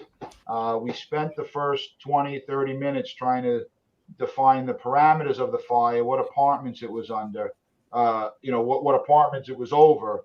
But we didn't take the time to confirm that the primaries were done. So even when we're still trying to confirm where the fire is, we got to get those primaries done, and we got to report that, because I'm sure we were in and out of all those rooms. But now when we asked what's the status of the primaries, now it was another 10 minutes or 20 minutes of getting in and out of those apartments. Just a reminder of that search for life is so important. You know what I remember about that job is that it was taking, and rightfully so. I mean, it takes a long time to get lines into position on the 6th floor, right? So this was 6 floors, if I remember right, 6 floors. And it was just taking a long time to get lines into operation. And what was happening was guys were trying to find how big it was. And, you poke a few holes, you poke a few holes here, you poke a few holes here. And I remember kind of thinking we're poking a lot of holes, and when you poke a lot of holes, it gets a lot of air. And, before you knew it, we were chasing, right. And,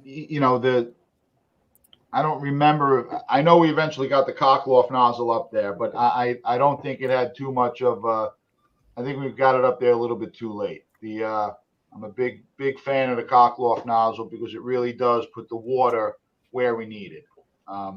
Standing on tables and trying to bend that line to get it up in there, especially in a shallow cockloft, is we show it to be a losing game, right? The cockloft nozzle puts it where we want it and does a heck of a job. Second guy to say that. My brother told me the same exact thing. He loves that thing. Yeah. He thinks it's underused. I believe it is too. Well, I think recently we're using it more and more. They did up in the Bronx a few weeks ago. After they transmitted the second alarm, I'm looking at this on Citizen app, and I'm like, well, I'm heading up there because that's going to be a fourth or fifth alarm. And you come over the RFK Bridge, and you're like, what the hell happened? And they put the fire out. I mean, they had fire above 3 apartments, and they got they had 2 or 3 lines going. They got the cockloft nozzle up there, and it put it out. And from a few windows, you could stand in the street, look up through the window, and just see the roof rafters there, right? But they saved the rest of the building, right? So we were losing those 3 apartments anyway, but they did a great job. So it's showing its worth. So even you using Citizens app, get a little peek of what's going on. I was going to say, we're talking about that, the things that are available to us now. So even the Chiefs get a little peekaboo on the Citizens app. And he's going like this, Nomini Pod with the spirit. Somebody better put water on that. Put somebody put water on that thing. Somebody get some goddamn water. Oh, that's scary. So this was, my first aide as a staff chief was Billy Carlson. So this was Billy Carlson's last night. He was, retiring at 9 o'clock the next morning. So he's buffing. What's that? He's buffing. Oh, well, yeah, this is Billy's vantage point when I'm trying to get a spare battery, for my radio. And it's 4 degrees out this night. The end of January of 2019, and this was a 1-story commercial, like a warehouse garage, a couple of trucks parked inside, and we gave it a good shot, and eventually just pulled everybody out, and thankfully we had no injuries, but it was 4 degrees out, and this picture, I think that picture was a WNYF, not WNYF, maybe Firehouse magazine front cover, sometime in 2019. That was taken by John Citrino from Boston. Where was that? In what borough? That was Brooklyn, and I'm forgetting the names of the streets. But when we left the scene that morning, the 2 tower ladders that were set up in front were 111 and 124. And if you know Billy Carlson, they're significant. Billy was in 111 for a little bit, and his father was the captain of 124. And you couldn't have written a script, right? Better script than that one, man. We have that picture with the chief when he was freezing. He was a little chilly. We have that picture. Yep. Woo. That was exposure 3. That's my brother, who's a chief in the 4-4. And this was not on a ski slope or anything. This was we had a row of brownstones were exposure 3, and they were about 20 feet apart from the back of that building, and had a couple of lines back there, and thankfully no extension. I must have walked back there 4 or 5 times throughout the fire, not because I needed to see what was back there, but you just wanted to walk and move.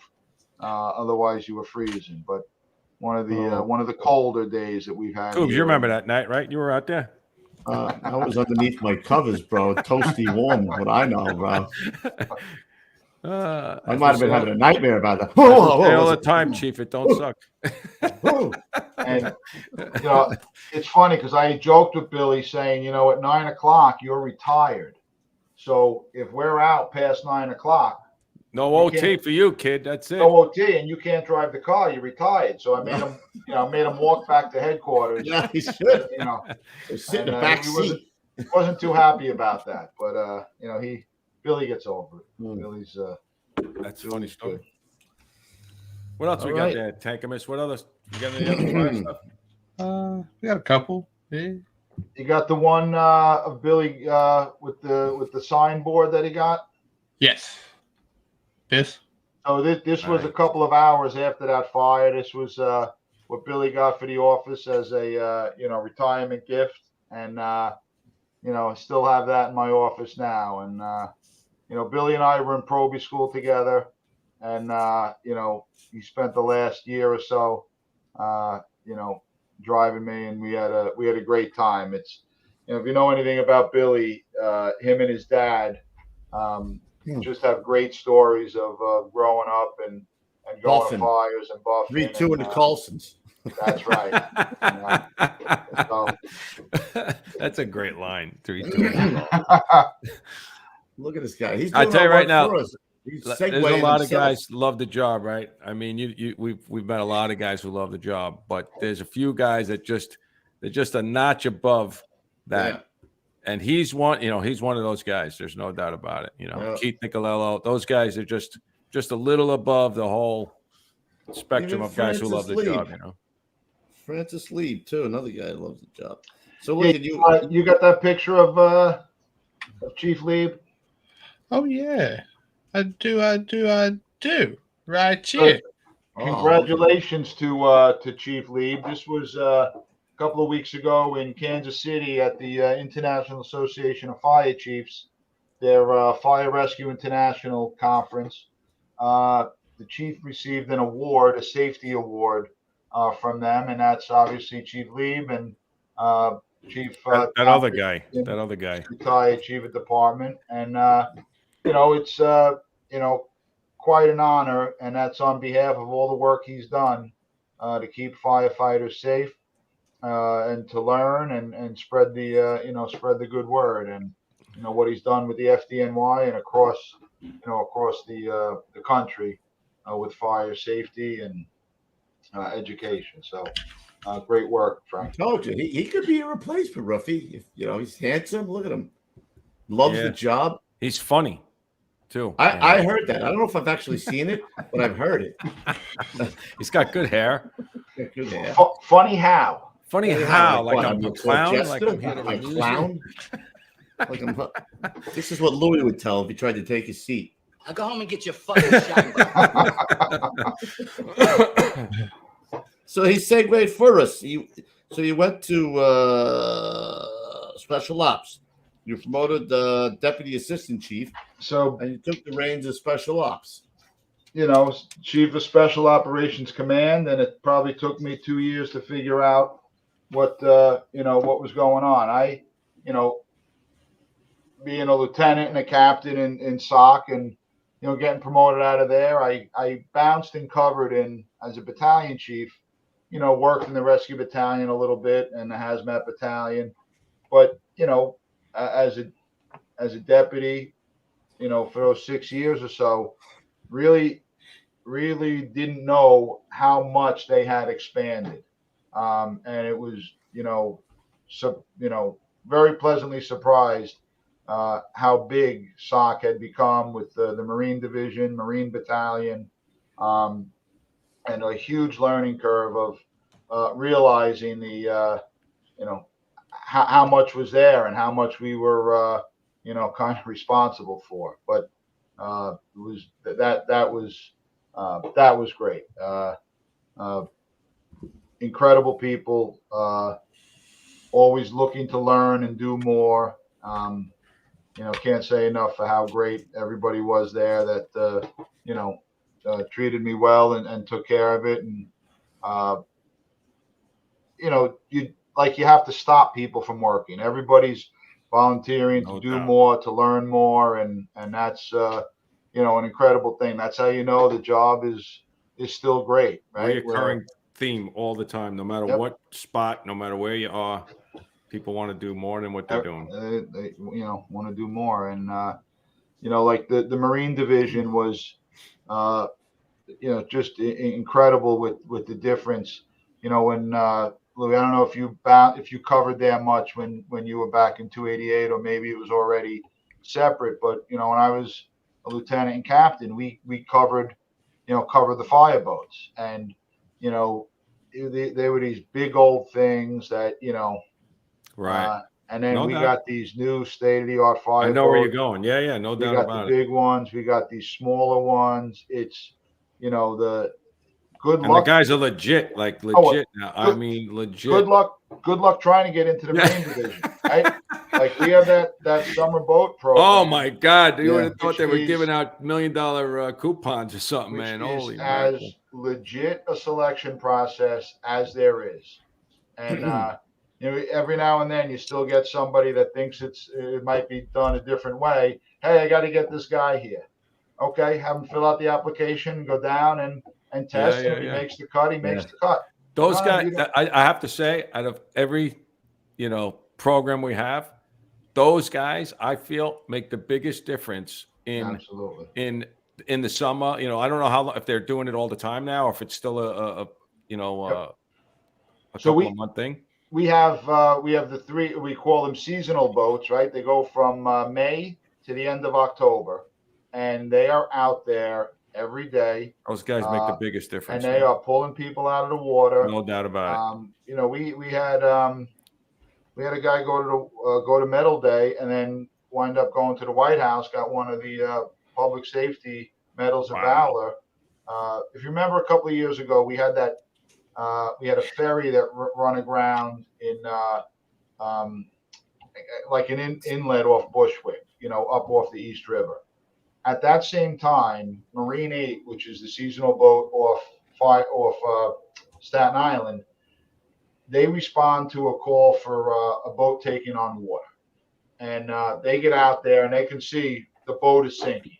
And they're yelling at the people on the boat because they can see this boat's going to sink. And when they sink, it capsizes, it flips over. They're yelling at the people, jump off the boat, jump off the boat. Well, one guy jumps off the boat and they're able to bring him up onto that 33-foot boat. A second later, the boat flips with that other guy still on it, and now that guy is trapped under it.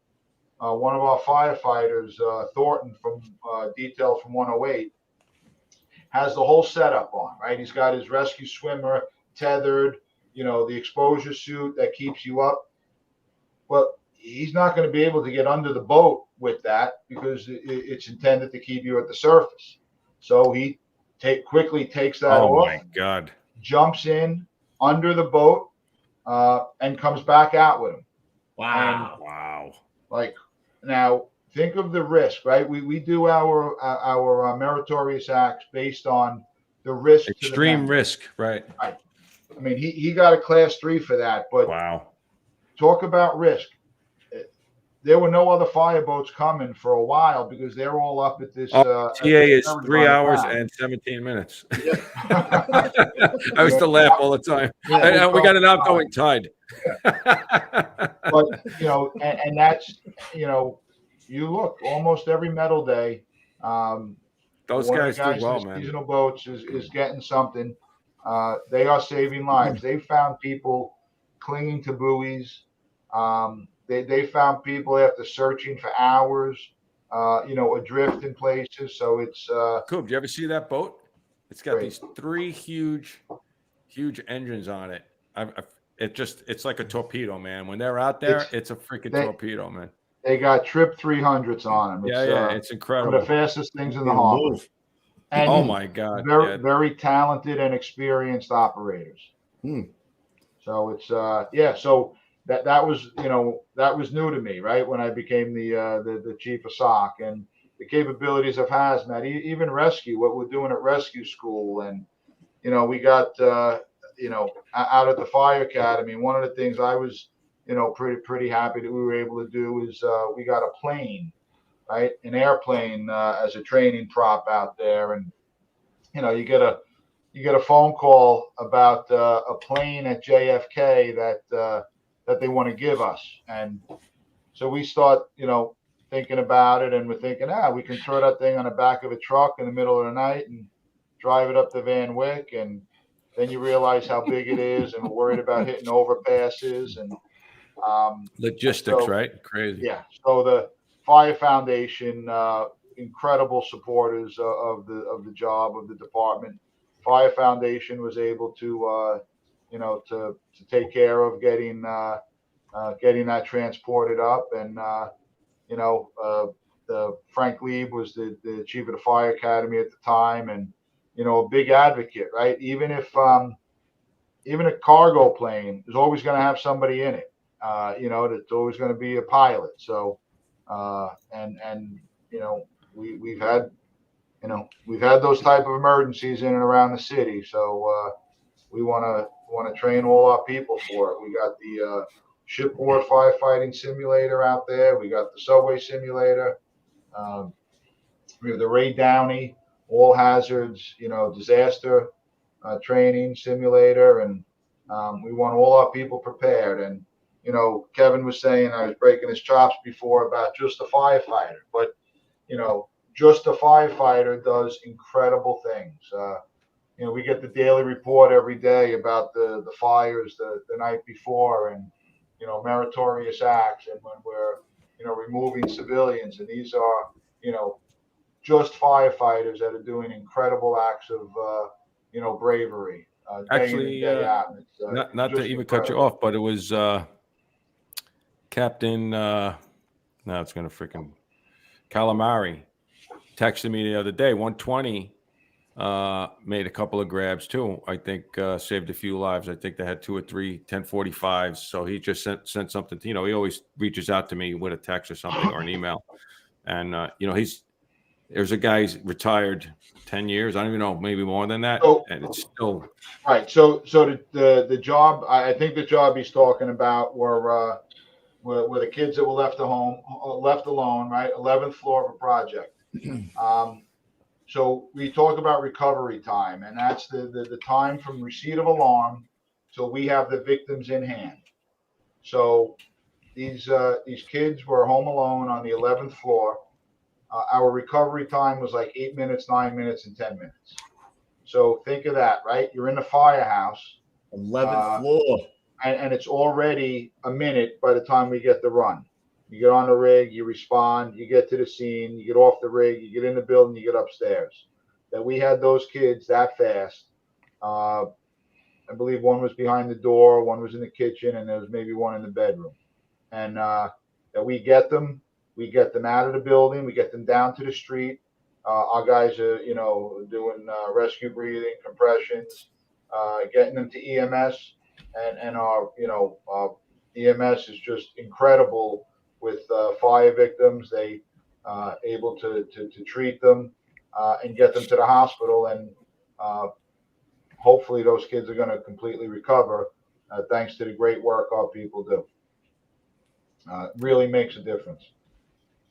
So, yeah, he was pretty excited about that, even after all this time, right? It's crazy. Damn, how could you not be? I don't even know anything about it. It makes me proud, Yeah. Retired in 10 years or more. Who knows? I don't know. You've been retired 10 years already? Yeah. Oh, man. Bop. Yeah.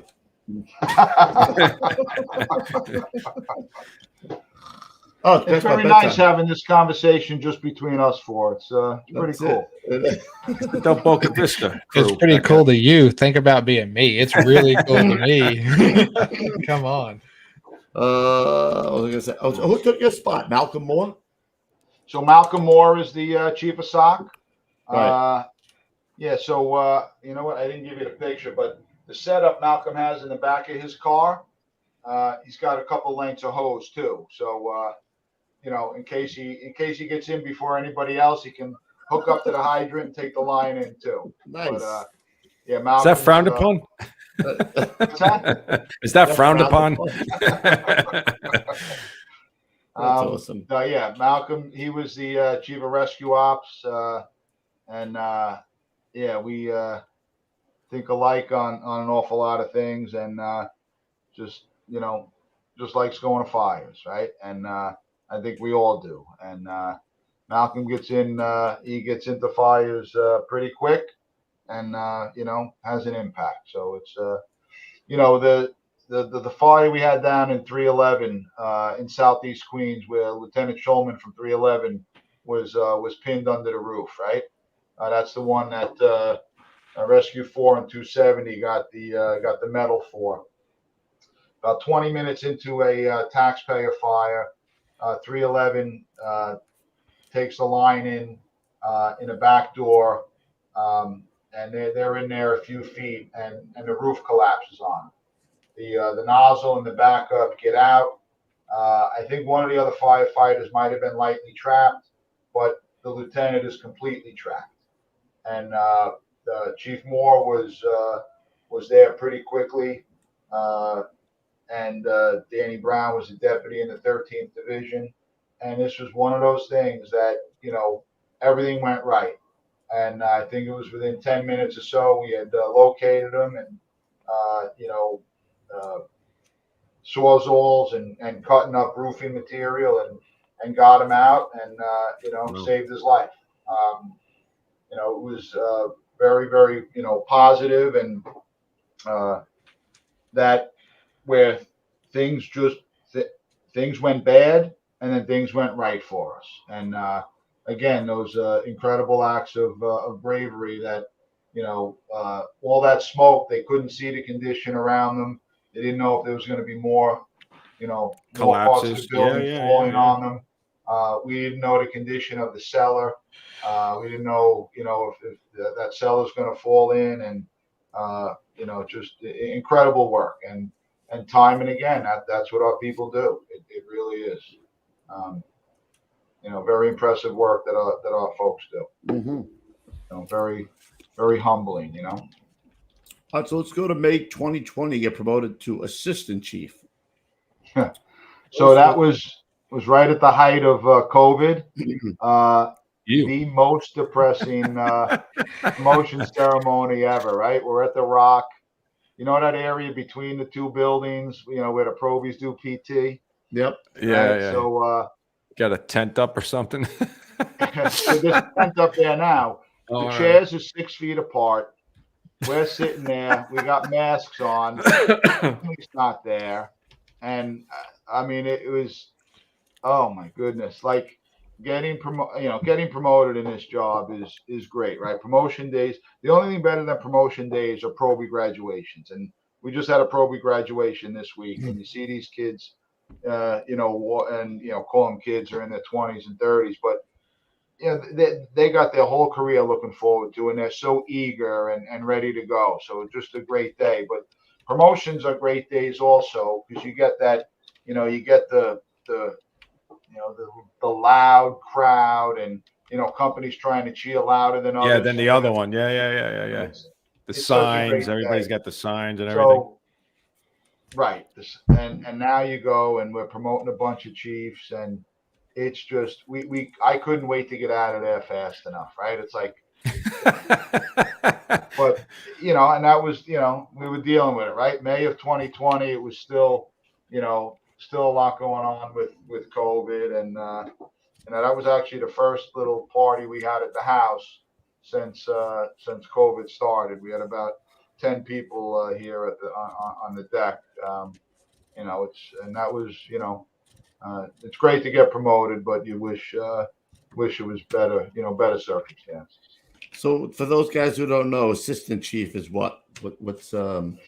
So deputy assistant chief is a 2-star chief. Assistant chief is a 3-star chief, and sometimes when you get promoted, you get your job changed.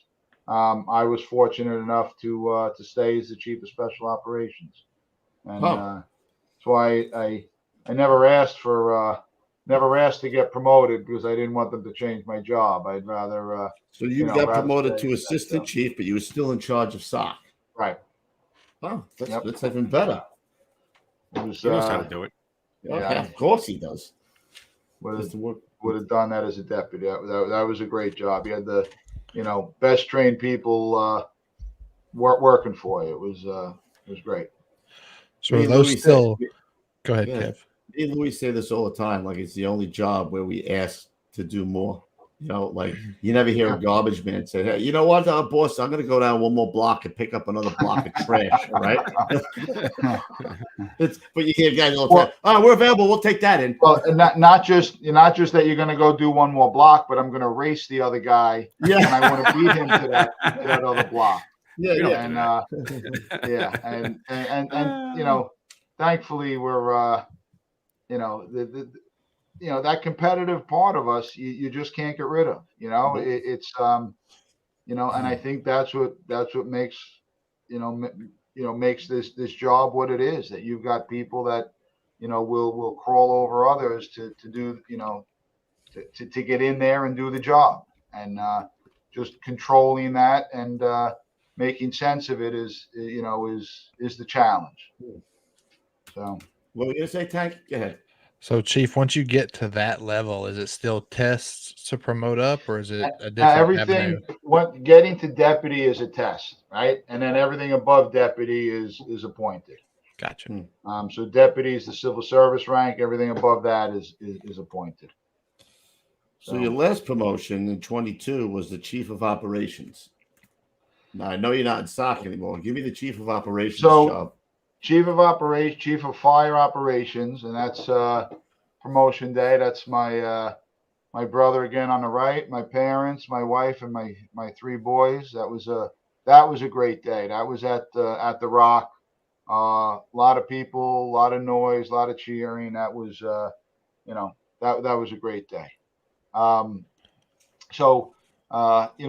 fire department's broken up into a few bureaus, right? We have the Bureau of Training, Bureau of Fire Prevention, Bureau of Fire Investigation, and the largest bureau is the Bureau of Operations. And that's, 10, 11,000, people. That's all our engines, trucks, rescue squads, divisions, battalions, all in operations. And, we oversee that and, report directly to the chief of department.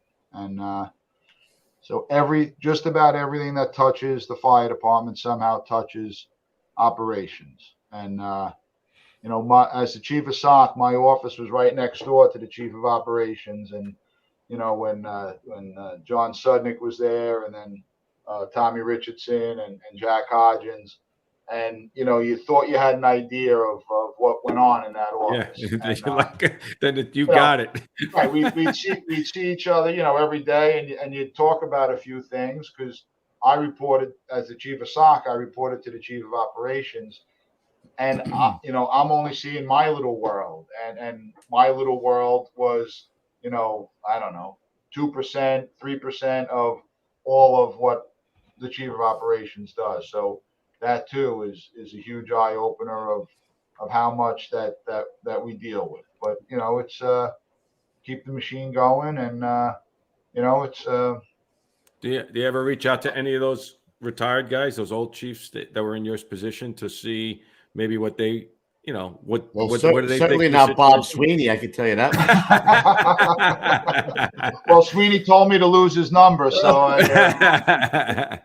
Sweeney Bob. No, we have a staff chiefs association, and we keep in touch, and you realize that some of the challenges that you have are have been there, and that's what we do, right? Whether you're an engine chauffeur or the OV, a truck boss, a chief of any rank, we're problem solvers.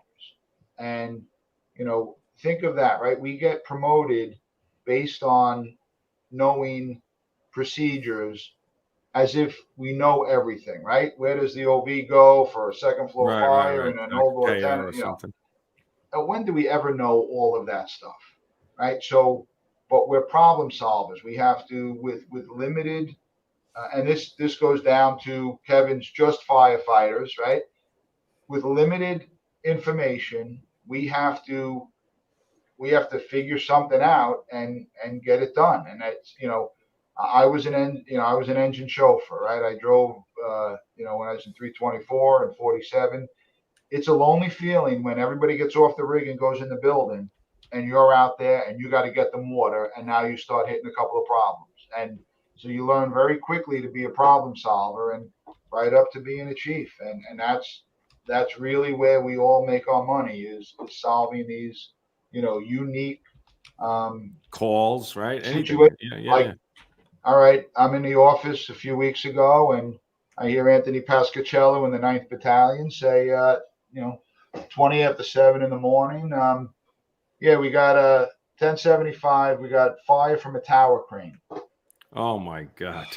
Thinking, all right, that was incredible, man. I see the video, and I'm like, well, we haven't done this before, right? We don't have an SOP. No, when I saw that, I'm like, what the heck are you doing here? We get there, and we got people here, we got people there. When the crane fell, part of it swung and hit the the exterior lift for that building. So that's out of service. So the building that the crane was on, our guys had to walk up 44 flights. So while they're doing that, while they're walking up, Anthony had, people go up to a setback across the street and start operating lines. They hooked up the blitz fire. They had that stream. They hooked up a 2.5 with the outer stream tip on it. That's and crazy, you didn't man. need a lot of water.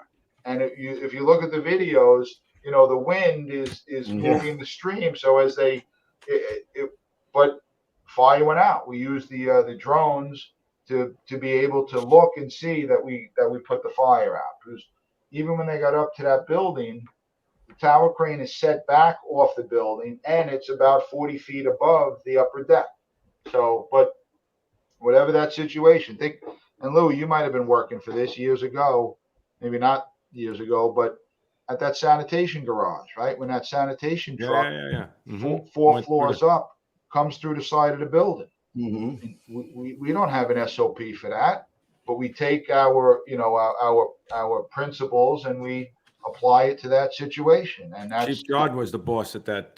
That's at right. That, at the time, captain. I think he was captain. Yeah. Oh, I didn't realize it was that long ago. Yeah. But I was working at that. The fire service in general, and then special operations specifically, are problem solvers. You need thinkers out there that have a vast experience, have seen a lot, and are able to apply apply what they've learned to those different situations. So no doubt about it. Yeah, just and usually as a chief, as we're thinking, oh man, what are we going to do here? You got somebody coming up, chief, this is what I recommend. We want to do this, we want to do that. Like, yeah, that makes sense. And that's another common question that we get on the show. We'll make it quick, but guys say, hey Lou, how long did it take you before you were comfortable as a lieutenant, right? Yeah, right. And then I'm sure, obviously, as captain, as you have more people who are now underneath you that you're relying on, right? I talk to Corrado about this all the time, right? He has same scenario, right? Especially Manhattan, you get these oddball things, exactly what you're talking about, a crane that's spinning around, that's on fire. Like, are you kidding me? Like, any scenario you can make up, but again, like you said, you're really dependent on that structure all the way down to the fireman to get the job done. And we always do it. You know what I mean? We always do it all the time. And that's what makes us all proud to do what we're doing, And it's that challenge, right? It's the knowing that, we have the routine stuff, but you really get that great sense of accomplishment when we took something that, the day before or that morning, you didn't even imagine, and we dealt with it. So it's it just continues to amaze how good our people are. You still loving it? Absolutely. Yeah, I mean, it's is this what you got now on the shoulder? 4 of these? What's that? You got four twinklers? Yeah, 4 stars. 4 little twinklers. I would have thought we knew them when, huh? I showed some of those pictures before, though, have a lot smarter people in them. So, but I mean, it's great, right? We wouldn't change anything, and we all we survived 9/11, and just by for whatever reason, luck. And, unfortunately, a lot of our friends didn't, and but yeah, no, it's great. It's been a great ride. It's a great job, and the world has changed. The job has changed, but so has the world, and I still think it's and I don't know if you got the picture, but if you remember after 9/11, right, we had those posters that were going around.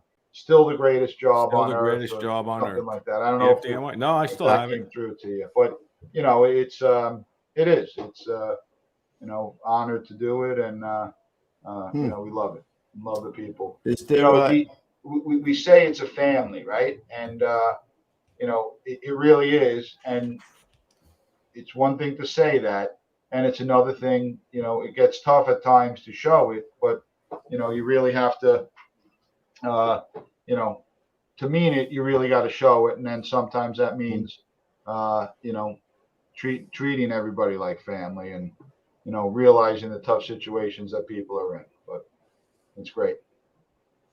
Is there anything that at your position now, where you are, that's important to you that you want to push through or see all the way through, like a change in the fire department?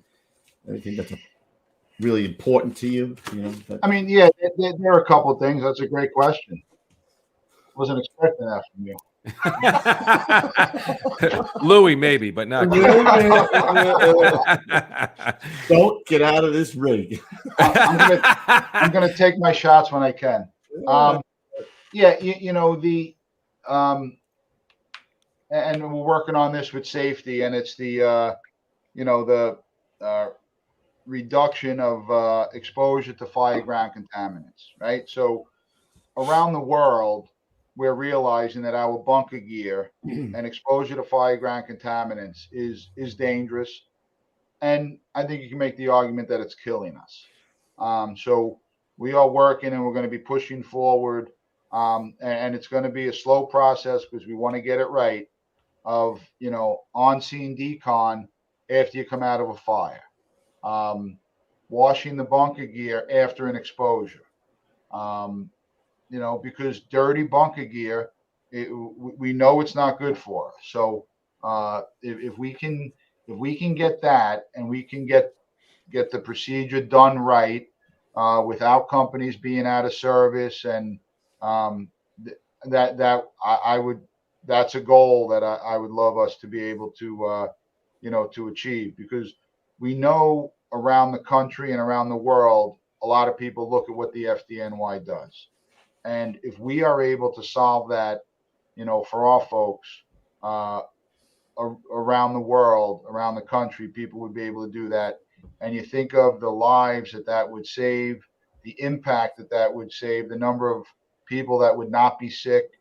You know, we lose more firefighters every year from cancer than we do on the fire ground. And that's unfortunately been that way, you know, for a little bit. And we have fought, the fire service in general has fought for presumptive bills and protection and coverage for cancers. So a lot of places, a lot of people have that. Now we need to take it the next step and say, all right, that's great. If you get sick, you're covered. How about we stop people from getting sick? And we believe we know what steps we need to take. We were all on the job before we had the Niederman, right? I mean, those diesel fumes, the particulates, we know they're carcinogenic, right? We've solved that problem, right? The Niederman with the exhaust, and now even though the technology in the engines, I think also, you know, reduces that. Unless Giannini's working, then we got a problem.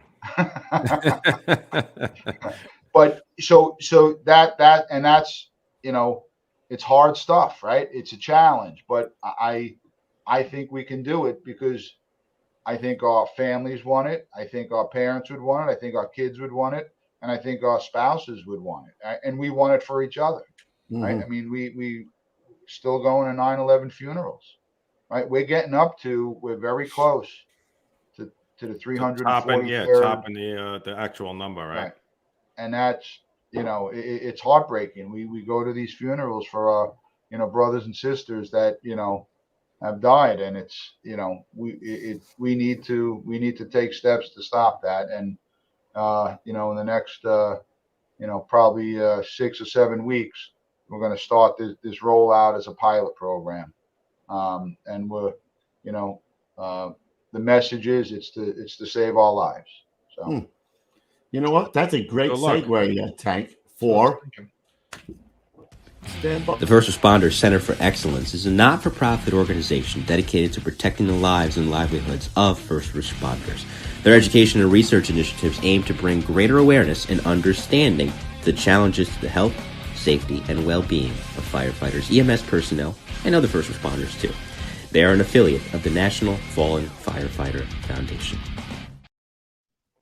Excellent. And tonight's health and safety tip is going to come. I'm going to do this one off the cuff. We talk about it all the time. We were just talking about cancer, right? But there are other things. There's heart disease. There are a whole multitude of sicknesses and diseases that firemen are coming down through. So what I say to you is listen to your body and get yourself checked out. The early detection is also key, like the chief was talking about, preventing it altogether. But detecting it early and getting a jump start on it could also save your life. So don't ignore signs and signals from your body and go get yourself checked out. Even before you feel these things, go get your annual medical, get a couple of medical. I know I go for like 3 or 4 a year, only because I'm out of my bird. But get yourself checked out, listen to your body, and early detection. But now, Tank, What time is you know what? I think it's this time. Hold on a minute. It's time for. You ready? I'm ready. The old school Tip of the day. All right, Chief. All right, so I got a couple for you, and Do it. Come on, do it. All right, so complacency kills.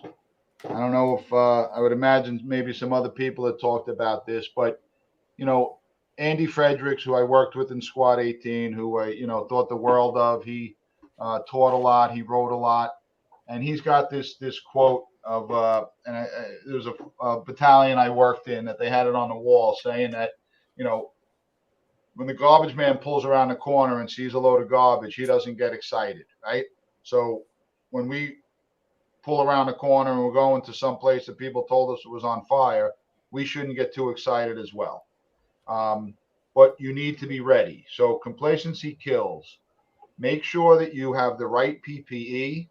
Make sure that you have the right tools and you're in the right position to do your job. We do not always get the opportunity to impact somebody's life, to save somebody's life. But shame on you if you are not in position and not prepared and not ready when you do get that chance. One of the professors at Wharton, Michael Useem, calls it, refers to the leadership moment. But it's that moment of preparation that you get that chance once. And if you don't do it, shame on you. A second part is, a second issue is to read, right? A lot of people have written a lot about the fire service. A lot of our issues and problems and just tactics have been encountered before. There's a solution somewhere in books, and read and read and read. So, General James Mattis in his book, he talks about if you do not constantly read, you are functionally illiterate. I don't know that I would go that far. But you need to read. There's been Vinnie Dunn's written a lot. John Norman's written a lot. There are other books that are coming out about fireground tactics, about leadership. Get some books and read them. A big part, this book, Speed of Trust, is a great book. A lot of what we do in the fire service is about trust, and when you have trust, we are a much better team, a much stronger team, a much more efficient team. And without trust, it's just that much worse. So not too much tactical stuff, but be ready, know your job, do your job, and read. Another one is Billy Goldfeder's books on Pass It On. I think he's got 3 of them out there now. And for those of you in the FDNY, the WNYF, where we pass on an awful lot of information, read, and read. So that's all I got. We finally got him, Kubi. We got him. It pays off. It was a pleasure. You've great, guys. Do me one favor, Tank. Put up that guy's question because he paid for it. The EMS guy. question. an honor to have you on here. Like, we know that you watch the show and you enjoy it. And every time we see you somewhere, it's always the show or something like that. It's always a pleasure. And the fact that you follow the show is good. I think I got the T-shirt you're wearing. I think I got that one too. That's the one. Act like you've been here before. Yeah. Well, you'll be getting another one courtesy of Getting Salty. That's right. Okay, this last question for you, Chief, because this guy paid on the super chat. Go ahead. Thank you. We are suffering as an entity of FDNY and as members of EMS. We look up to Fire Ops. Can you please make it a mission to help us hardworking EMS members to attain better, please? So I'll tell you this, right? So when I was the chief of SOC, I absolutely love, and I still love, the rescue medic program. Right? The rescue medics are the best of the best. Very difficult to get in.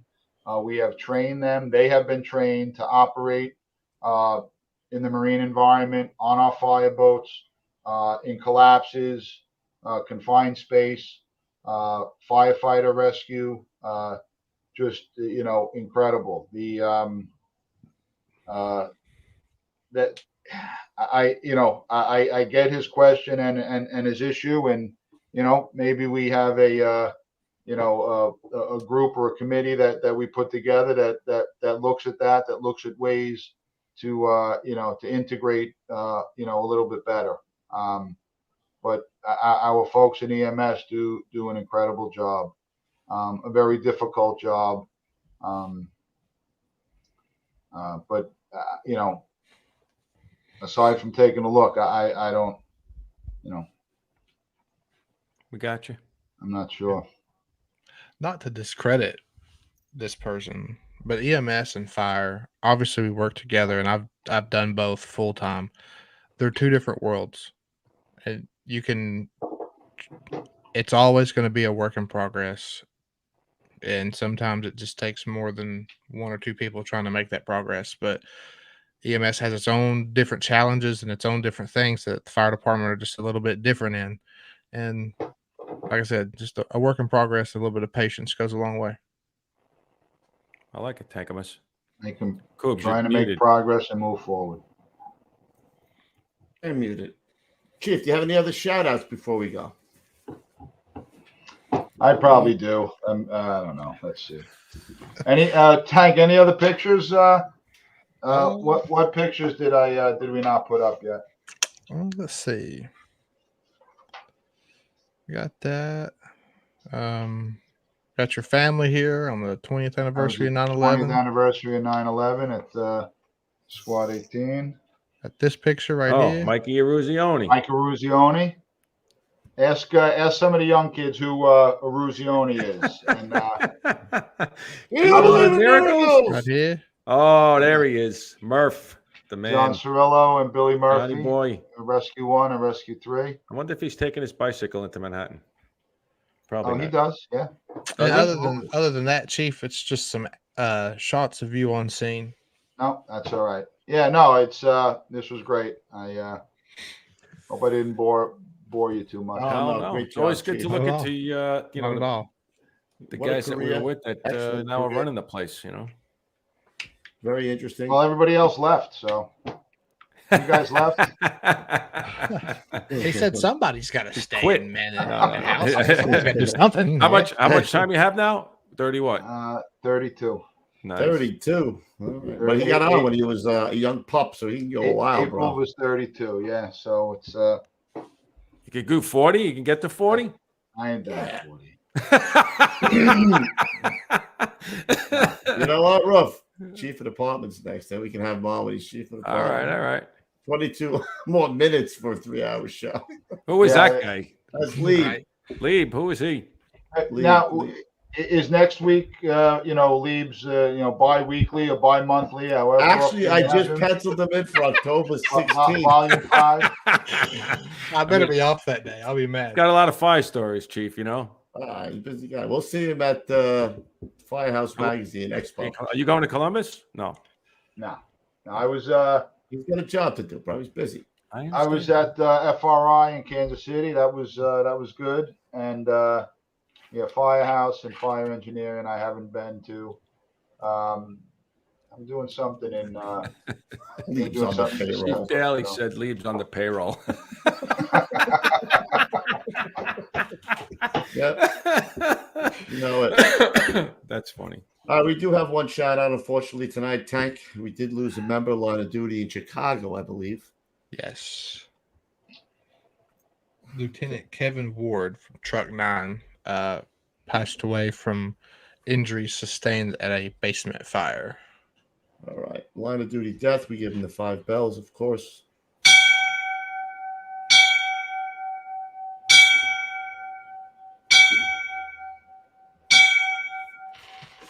Rest in peace, brother. What was that last week, Tank? Tank, when was that fire? Just a few days ago. Yeah, I heard It something. honestly might have been Monday or Sunday. I just seen it on Facebook. It had to be Monday, I think, because I seen it just after the other show. Yeah, I didn't So see much just about within that. the last few days. Too short. Life's too short. Yeah. Do we have a show Monday, Roof? I don't remember. Which Monday? Coming up. This Monday? Is that the 7th? Yeah. Is that Tony B? No, the 7th is this Thursday, ain't it? Yeah, the 7th is a Thursday. I have to look at the calendar. All right. Maybe we'll see you. Maybe we won't. No, that's Labor Day. We don't have a show on Labor Day. No show. Oh, no show on Labor Day. I like it. Monday's a All right. holiday. You guys don't work, right? Yeah. Well, we don't work anymore, period. Come on. Describe work. Yeah, describe work, will you? Goodness All right, gracious. Leatherhead Nation. Thanks for tuning in. Great show. I've been getting Chief, my phone's been ringing good off the stuff. hook here. Great show, great show, great show, great show. Thank you for the support. Yeah. Always, you always Yes. support us. I remember the first time I seen you. I think it was the Long golf Island outing. show. No, it was for golf outing for Vinny Ungaro. And yeah. we only had a few shows, and I went over to him, and I said somebody had said something that you know I think Chief Esposito was watching the show, so I went over to him and I'm like, hey, Espo, what do you think? It's like, you guys are doing a good job. You're like right on the line. Well, I got to tell you, I was a little hesitant because, but this was good. Yep, and you guys. Listen, stayed we do behind what the we line. we Thank might you. be two boobs, but we know what we know kind of what to do. We know when to behave. Thanks for not forgetting me either. I appreciate it. You know, Quality. some guys forget the guys when they go up to the ranks. You know, so you never forgot me. He's good. Man. Listen, Good I'm just glad that I didn't cheat off Coobs when we were in wrestling school together.